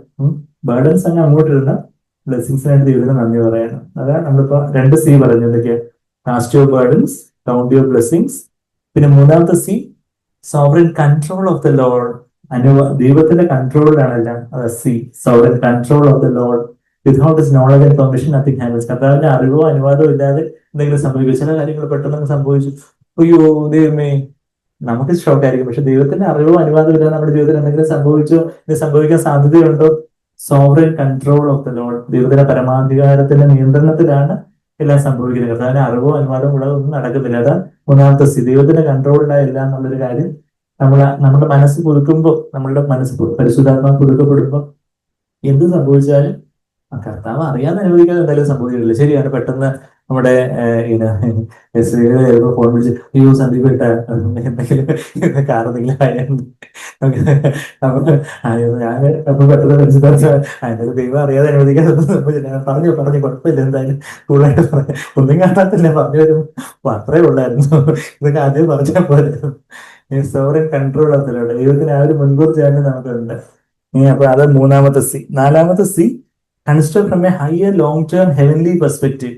നമുക്കിപ്പം ഭയങ്കര ഭയങ്കര പ്രശ്നമായിട്ട് ആനക്കാര്യമായിട്ട് കരുതുന്ന കാര്യം ഒരു 5 വർഷം കഴിഞ്ഞിട്ട് തിരിഞ്ഞു നോക്കുമ്പോൾ ഇതൊന്നും ഒന്നുമേ അല്ലായിരുന്നു. അയ്യോ ഇപ്പൊ നമ്മളുടെ കൊച്ചുങ്ങൾക്ക് ജോലി കിട്ടിയില്ല, അവരുടെ കല്യാണ കാര്യം അല്ലെങ്കിൽ അവരുടെ എന്തെങ്കിലും കാര്യങ്ങൾ നമ്മൾ കുറച്ച് നാൾ കഴിഞ്ഞിട്ട് തിരിഞ്ഞു നോക്കുമ്പോൾ വെറുതെ ആവശ്യമില്ലാതെ ഇതിനെ കുറിച്ചൊക്കെ ടെൻഷൻ എല്ലാം ഇത്ര നന്നായിട്ട് എല്ലാം കരുതി. ശരിയാ, ദൈവത്തെ ആശ്രയിച്ച് നമ്മൾ പ്ലാൻ ചെയ്യണം, പ്രാർത്ഥിക്കണം, എല്ലാം നല്ലത് തന്നെ. പക്ഷെ നമ്മൾ അതിനെക്കുറിച്ച് അങ്ങ് വറി അടിക്കും, ടെൻഷൻ അടിക്കും. നമ്മളങ്ങ് ഒരു കാര്യമില്ല. Consider long term perspective. സൈബറിൽ നമ്മൾ കേട്ടിട്ടുള്ള 10 വർഷം 100 വർഷത്തിന് ശേഷം ഹൗ ഡസ് ഇറ്റ് മാറ്റർ? 100 വർഷത്തിന് ശേഷം നമ്മൾ ആരും ഈ ഭൂമിയിൽ ഇരിക്കാനുള്ള എല്ലാവരും സ്വർഗത്തിലായിരിക്കും. എന്ന് വെച്ചാൽ നമ്മള് ഇപ്പോൾ ഉള്ളതിന് ഇപ്പം ജനിച്ച ശിശു ആണെങ്കിൽ പോലും 100 വർഷത്തിന് ശേഷം 200 വയസ്സ് ആയുസ് വരാൻ സാധ്യത കുറവാണ്. പിന്നെ കർത്താവിന്റെ വരവ് ഏറ്റെടുത്ത് നമ്മളെല്ലാവരും നിത്യതയിലായിരിക്കും. അപ്പം ഇപ്പൊ നമ്മൾ ടെൻഷൻ അടിക്കുന്ന കാര്യം ഏതാണ്ട് വലിയ കാര്യമാണ്. ഇപ്പൊ നമുക്ക് അയ്യോ എന്നാലും ദൈവം അങ്ങനെ ചെയ്തല്ലോ, എന്നാലും അവരിങ്ങനെ ചെയ്തല്ലോ. പക്ഷെ നമ്മുടെ മനസ്സ് പുതുക്കപ്പെടുമ്പോൾ ലോങ് ടേം പെർസ്പെക്റ്റീവിലെ കാര്യങ്ങളെ കാണുക. ഒരു 100 വർഷം പോയിട്ട് ചിലപ്പോൾ ഒരു മണിക്കൂറിന് ശേഷം തിരിഞ്ഞു നോക്കിയാൽ, 5 മിനിറ്റിന് ശേഷം തിരിഞ്ഞു നോക്കിയാൽ തന്നെ വെറുതെ ടെൻഷൻ അടിച്ചെന്ന് മനസ്സിലാക്കും. അപ്പൊ ആ ഒരു പരിശുദ്ധാത്മാവ് നമ്മളുടെ ചിന്തകളെ അതുപോലെ പുതുക്കപ്പെടാൻ സഹായിക്കും. ഹയർ ലോ, നമ്മൾ സ്വർഗത്തിലിരുന്ന് ഈ കാര്യങ്ങളെ കാണുമ്പോൾ ഈ ഭൂമിയിലെ കാര്യമൊക്കെ എന്താ ഒന്നുമില്ല. സ്വർഗത്തിലിരുന്ന് കാണുമ്പോൾ ഭൂമിയിലെ വലിയ മണിമാണികകള് നമ്മുടെ ഇങ്ങനെ 6000 സ്ക്വയർ ഫീറ്റിന്റെ ഹൗസ് ഒരു തീപ്പെട്ടി ഉള്ളൂ, അല്ലെങ്കിൽ ഏറ്റവും വലിയ കാറോ അതൊക്കെ ഒന്നുമില്ല. സ്വർഗീയമായ കാഴ്ചപ്പാടിലൂടെ കാണുമ്പോൾ കാര്യങ്ങളൊക്കെ വളരെ ഫ്രീ ആവും നമ്മുടെ. അത് നാലാമത്തെ സി. അഞ്ചാമത്തെ C, consider the lesser fortunate. നമ്മളുടെ നമ്മുടെ കാട്ടിൽ ഞാൻ പറഞ്ഞതുപോലെ ഞാൻ ദുരന്തങ്ങളും പ്രശ്നങ്ങളും ഒക്കെ അനുഭവിക്കുന്ന ആൾക്കാരോട് നോക്കുമ്പോൾ നമുക്ക് എന്തെല്ലാം നമുക്ക് കാണാൻ പറ്റുന്നു, ചെവി കേൾക്കാൻ പറ്റുന്നു, കഴിയാനൊക്കാൻ പറ്റുന്നു, ശ്വാസം എടുത്ത് വിടാൻ പറ്റുന്നു. ശ്വാസം മുട്ടലുള്ള സഹോദരങ്ങളോട് ചോദിച്ചാൽ അറിയാം ശ്വാസം എടുത്ത് വിടാൻ പറ്റുന്ന ഇപ്പൊ ഒരു അനുഗ്രഹമാണ്. നമ്മളതൊക്കെ എത്ര take for grand. Consider lesser fortunate. നമ്മളെക്കാട്ടിലും പ്രയാസമുള്ള ആൾക്കാരോട് കമ്പയർ ചെയ്യുമ്പോൾ അവരെ ഒന്ന് ആലോചിക്കുമ്പോൾ നമ്മൾ നന്ദി കൊണ്ട് നിറയുന്നു, നന്ദിയാൽ നിറയുന്നു എന്നെന്തരങ്ങളും നമ്മൾ പാടും. പിന്നെ ആറാമത്തെ സി, ക്രഷ് ടു കംഫർട്ട്. അതിനകത്ത് 2 സി ആണ്. Crush to comfort. നമ്മുടെ ജീവിതത്തിൽ എന്തെങ്കിലും ഒരു ക്രഷിങ് ബ്രേക്കിംഗ് എക്സ്പീരിയൻസസ് ഒക്കെ എന്തിനു വേണ്ടിയാണ്? ബാക്കിയുള്ളവരെ നാളെ ആശ്വസിപ്പിക്കാം. കഴിഞ്ഞ ആഴ്ച നമ്മൾ പറഞ്ഞു, നമ്മുടെ ജീവിതത്തിൽ എന്തെങ്കിലുമൊക്കെ പ്രയാസങ്ങളൊക്കെ പോകുമ്പോൾ അതിൽ കൂടെ ദൈവം നമുക്ക് തരുന്ന ആശ്വാസം കൊണ്ട് വേണം നമ്മുടെ ഓരോ എന്തെങ്കിലുമൊക്കെ ഭയങ്കര പ്രശ്നങ്ങളൊക്കെ നമ്മുടെ ജീവിതത്തിലൂടെ കടന്നു പോകുമ്പോൾ ഇതിന് ദൈവത്തിന് ഉദ്ദേശിച്ചിട്ടുണ്ട് നാളെ ഞാൻ വേറൊരാൾക്കൊരു അനുഗ്രഹം ആവാൻ വേണ്ടി എന്നെ ഈ ഒരു വേദനയിലൂടെ ഇപ്പം കടത്തി വിടുന്ന ആ ഒരു രീതിയിൽ കാര്യങ്ങളെ കാണുമ്പം നമ്മുടെ മനസ്സൊത്തിരി ഫ്രീ ആയി, മനസ്സ് രൂപാന്തരപ്പെടും, മനസ്സ് പുതുക്കുന്ന കാര്യം ഈ പറഞ്ഞു വരുന്നത്.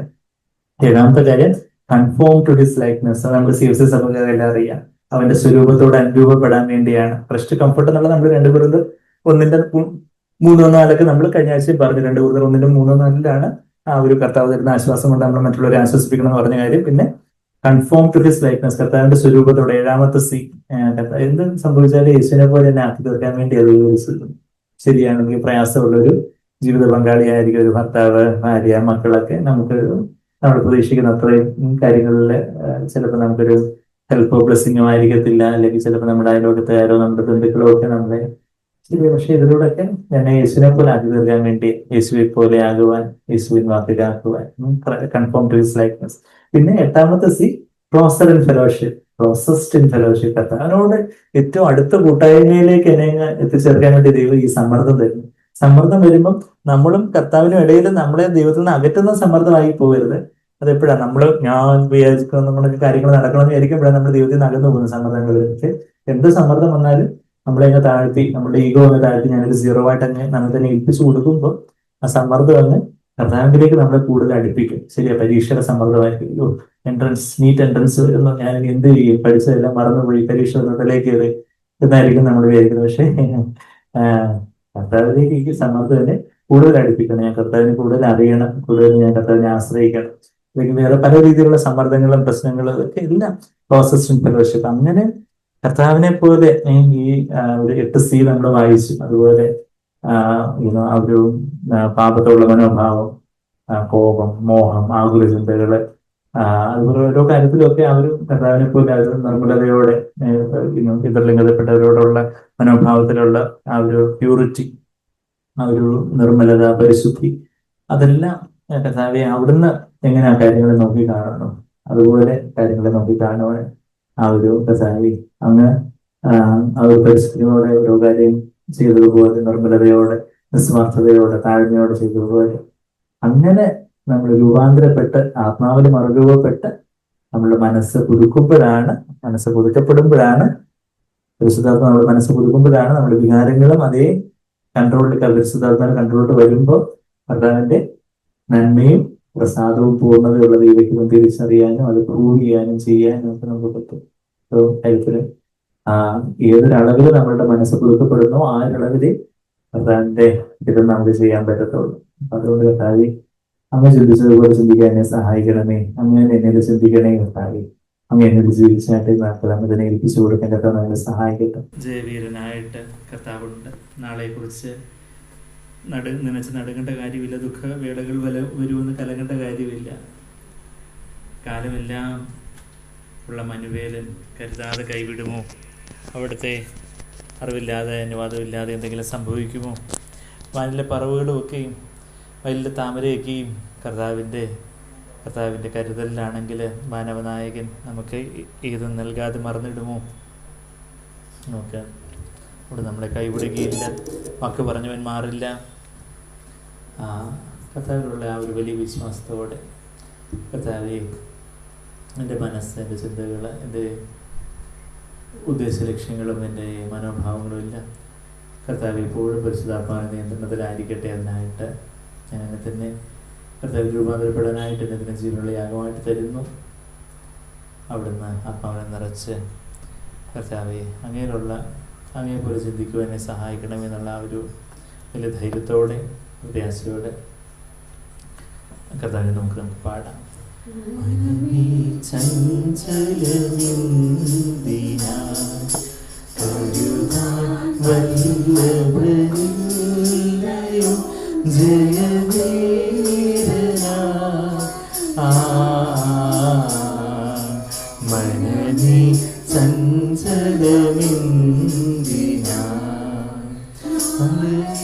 നിനച്ചു നടുങ്ങേണ്ട ദുഃഖ വേളകൾ വരുമെന്നു കലങ്ങേണ്ട. നാളെ നിനച്ചു നടുങ്ങേണ്ട ദുഃഖ വേളകൾ വരുമെന്നു കലങ്ങേണ്ട. കാലമെല്ലാമുള്ള മനുവേലൻ കരുതാതെ കൈവിടുമോ? മനനി ചഞ്ചലമിന്ദിനാ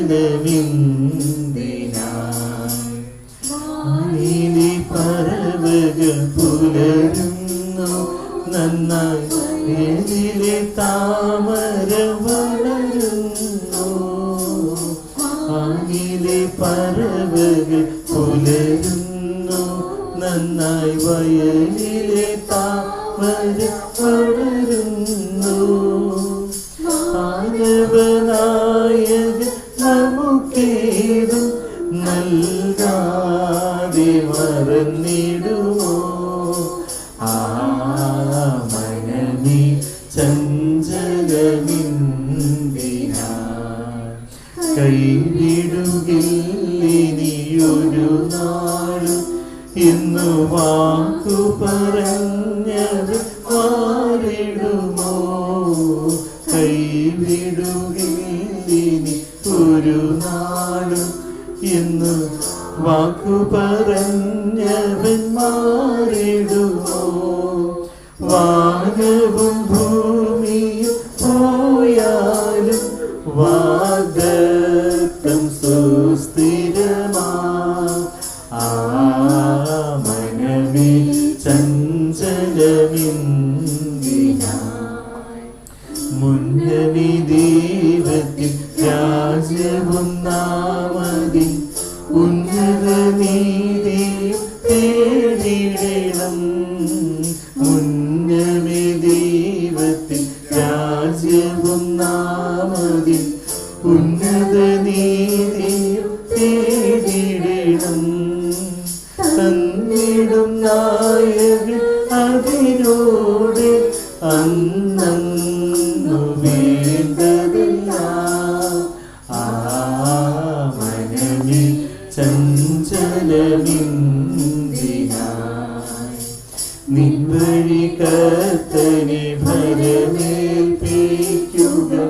നിർണയമവനതു നിറവേറ്റും. നിൻവഴി കർത്തനെ ഭരമേൽപ്പിക്കുക. നിർണയമവനതു നിറവേറ്റും.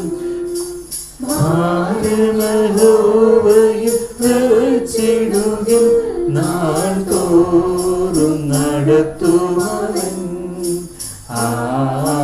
മനമേ ചഞ്ചലമിന്ദിനായി വരുവാൻ കാലമടുത്തല്ലോ. അവൻ ഒരുക്കിയ വീട്ടിൽ നാം ചേർന്നിടുവാൻ. വരുവാൻ കാലമടുത്തല്ലോ. അവൻ ഒരുക്കിയ വീട്ടിൽ നാം ചേർന്നിടുവാൻ. ഒരു നാളും ഇനി പിരിയാതെ മരുവും നാം ആനന്ദമായി. മനമേ ചഞ്ചലമിന്ദിനായി കരുതാൻ വല്ലഭനില്ലയോ ജയവീരനായി. മനമേ ചഞ്ചലമിന്ദിനായി. നമുക്ക് പ്രാർത്ഥിക്കാം, കർത്താവിലേക്ക് നോക്കാം. അതെ കർത്താവേ, ഞങ്ങൾ ചഞ്ചലപ്പെടേണ്ടതായിട്ടൊന്നുമില്ല. അവിടുന്നാണ് ഞങ്ങളെ രൂപാന്തരപ്പെടുത്തുന്നത്. അവിടുന്നാണ് ഞങ്ങളുടെ മനസ്സിനെ പുതുക്കുന്നത്. അവിടുത്തെ നിയന്ത്രണത്തിലാണ്, അവിടുത്തെ പരമാധികാരത്തിലാണെല്ലാം. അതെ കർത്താവേ, ഞങ്ങൾ തന്നെ ഒരു ജീവനുള്ള യാഗമായിട്ട് അവിടുത്തെ മനസ്സിൽ ഓർത്ത് കർത്താവേ, ഒരു ജീവനുള്ള യാഗമായിട്ട് അങ്ങ് പ്രത്യേകമായിട്ട് ഒരു റീസണബിൾ സർവീസ് ഓഫ് വർഷിപ്പായിട്ട് കർത്താവേ, അവിടുത്തെ മനസ്സിലവ് കാണുമ്പോൾ യുക്തിപരമായിട്ട് റീസണബിളായിട്ട് ബുദ്ധിയോട് ഞാൻ ചിന്തിച്ചാൽ എന്താ എനിക്ക് ചെയ്യാൻ സാധിക്കുന്നത് എന്നെ തന്നെ ഒരു യാഗമായിട്ട്, ഹനനയാഗമായിട്ട്, ഹോമയാഗമായിട്ട്, ബേൺഡ് ഓഫറിംഗ് ആയിട്ട് അങ്ങനെ പ്രത്യേകമായിട്ട് എന്നെ തന്നെ സമർപ്പിക്കുക. അതിലേക്ക് ചെയ്യാൻ സാധിക്കുള്ള ഒരു കർത്താവേ, എന്നെ തന്നെ ഒരു വട്ടപൂജ്യമായിട്ട്, ഒരു സീറോ ആയിട്ട് താഴ്ത്തി ഏൽപ്പിച്ചുകൊണ്ടേയിരിക്കുക.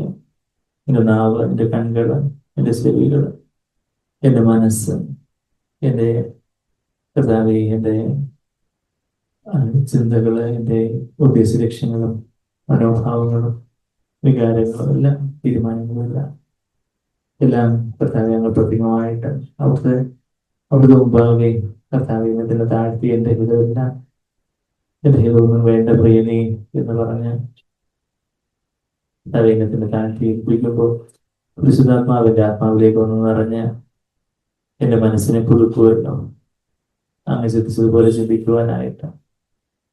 അതേ കർത്താവെ, എല്ലാ ഭാരങ്ങളോട് വിട്ടുകൊടുക്കുവാനും എല്ലാ നന്മകളെയും സ്തുതിപ്പാനും കർത്താവെ എല്ലാം ഒരു സ്വർഗീയ മനോഭാവത്തോടെ കൂടെ കാണുവാനും എന്നെക്കാട്ടിലും എന്തെല്ലാം പ്രയാസങ്ങൾ അനുഭവിക്കുന്ന ആളുകളുണ്ടെന്നുള്ള കാര്യം കണ്ട് കർത്താവിന്റെ നന്മയെ കാണുവാനും എല്ലാം അവിടുത്തെ പരമാധികാരത്തില് അവിടുത്തെ അറിവും അനുവാദവും കൂടാതെ ഒന്നുമല്ല എന്ന് മനസ്സിലാക്കുവാനും കർത്താവെ എന്നെ ഈ ഒരു സമ്മർദ്ദത്തിലൂടെ, ഈ ഒരു മുറുക്കത്തിന് അനുഭവത്തിലൂടെ അവിടുന്ന് കടത്തിവിടുന്നത് ഈ ആശ്വാസം പ്രാപിച്ച് ഈ ആശ്വാസം അനേകർക്ക് ആശ്വാസമായി തീരാൻ വേണ്ടിയാണെന്ന് അറിഞ്ഞു. ഇതെല്ലാം എന്നെ ക്രിസ്തുവിനോട് രൂപപ്പെടുത്താനാണെന്ന് മനസ്സിലാക്കി, യേശുവിനോട് എന്നെ കൂടുതൽ ചേർപ്പാനാണെന്ന് കണ്ട് കർത്താവെ അങ്ങനെ അങ്ങ് ചിന്തിച്ചതുപോലെ ചിന്തിക്കുവാൻ കർത്താവേ ഞങ്ങൾ ഓരോരുത്തരെയും സഹായിച്ചാട്ടെ. ഇത് ഞങ്ങളില് ഞാൻ ക്രൂശിക്കപ്പെട്ടിരിക്കുന്നു. ക്രിസ്തുവാണ് എന്നിൽ ജീവിക്കുന്നത്, ക്രിസ്തുവാണ് എന്നെ ചിന്തിക്കുന്നത്. ക്രിസ്തുവിന്റെ മനോഭാവം, ക്രിസ്തുവിന്റെ ഉദ്ദേശലക്ഷ്യങ്ങൾ, ക്രിസ്തുവിന്റെ ചിന്തകള്, അതേ സ്ഥാനം ക്രിസ്തുവിന്റെ വികാരങ്ങള്, അങ്ങനെ ക്രിസ്തുവിന്റെ തീരുമാനങ്ങള്, ക്രിസ്തുവിന്റെ വാക്കുകളുടെ പ്രവൃത്തികളും മുഖഭാവവും എല്ലാം ക്രിസ്തുവിനെ ഞങ്ങളുടെ ദേഹിയിലൂടെ ദേഹത്തിലൂടെ വെളിപ്പെടട്ടെ. ഞങ്ങളുടെ ജഡമല കർത്താവേ, കർത്താവിന്റെ മുമ്പേ വന്ന് കള്ളനും കവർച്ചക്കാരും ആകാതെ കർത്താവേ അങ്ങനെ തന്നെ വെളിപ്പെടാൻ തക്കവണ്ണം ഞങ്ങളതിനെ ഏൽപ്പിച്ചു തരുന്നു. അവരുടെ ആത്മാവ് തന്നെ ഞങ്ങളുടെ എപ്പോഴും നിറഞ്ഞു കവിഞ്ഞ് ഒഴുകട്ടെ കർത്താവേ. ഞങ്ങളുടെ വാക്കുകളിലൂടെ പ്രവർത്തനങ്ങളിലൂടെയൊക്കെ നിറഞ്ഞു കവിഞ്ഞ് ഒഴുകാൻ തക്കവണ്ണം ഞങ്ങളുടെ ചിന്തകള് പരിശുദ്ധാത്മാവിന്റെ ചിന്തകളായി തീരുവാൻ, ജീവിതത്തിന് സമാധാനമുള്ള ചിന്തകളായി തീരുവാൻ ഞങ്ങളതിനെ ഏൽപ്പിച്ചു തരുന്നു. അവിടുന്ന് ചെയ്യും. നന്ദി കർത്താവിനാണ്. അവിടുന്ന് ചെയ്യുന്നുള്ള വലിയ വിശ്വാസത്തോടെ നമുക്ക് കർത്താവിനെ നമുക്ക് സ്തുതിക്കാം. നന്ദി കർത്താവിനാണ്. Hallelujah, hallelujah. Thank you, Father. Thank you, Father. Thank you, Lord. You are able to do. അതേ കർത്താവ് അവിടുന്ന് ചെയ്യും. ഞങ്ങൾ അങ്ങനെ വിശ്വസിക്കുന്ന അവിടുത്തെ നല്ല വാഗ്ദാനങ്ങളൊന്നും കർത്താവെ, അവിടുത്തെ വാഗ്ദാനങ്ങളൊന്നും കർത്താവെ നിറവേറാതെ ഒന്നും കർത്താവെ അത് ഫീലായി പോയിട്ടില്ല കർത്താവെ. അതേ കർത്താവെ സ്തുതിക്കുന്നു. അതെ യേശുവിന്റെ പുസ്തകത്തിൽ ഞങ്ങൾ വായിക്കുന്ന പോലെ not one of the good purposes of God did not come to pass. All have come to pass. നിങ്ങളുടെ മനപ്പാടവചനം പറഞ്ഞതുപോലെ അതേ കർത്താവ് അവിടുന്ന് വാഗ്ദാനം ചെയ്തു, അവിടുന്ന് നിറവേറ്റും. അങ്ങേപോലെ ചിന്തിക്കുവാൻ, ക്രിസ്തുവിന്റെ മനസ്സുള്ളവരാകുവാൻ, ക്രിസ്തുവിന് അതൊരു മനോഭാവമുള്ളവരാകുവാൻ കർത്താവ് ഞാൻ സഹായിക്കും. യേശുവിനെ പോലെ ചിന്തിക്കാൻ, യേശുവിനെ പോലെ ആളുകളെ നോക്കി കാണുവാനും, യേശുവിനെ ആ നിർമ്മലതയോടെ, യേശുവിനെ പരിശുദ്ധിയോടെ, യേശുവിനെ നിസ്വാർത്ഥതയോടെ, താഴ്മയോടെ, യേശുവിന്റെ അതേ കാർക്കശ്യത്തോടെ, ആ ഒരു വലിയ ആവേശത്തോടെ, തീക്ഷ്ണതയോടെ എല്ലാ വ്യക്തികളെയും സാഹചര്യങ്ങളെയൊക്കെ നോക്കിക്കാണാൻ അവിടെ നിന്നെ സഹായിക്കും.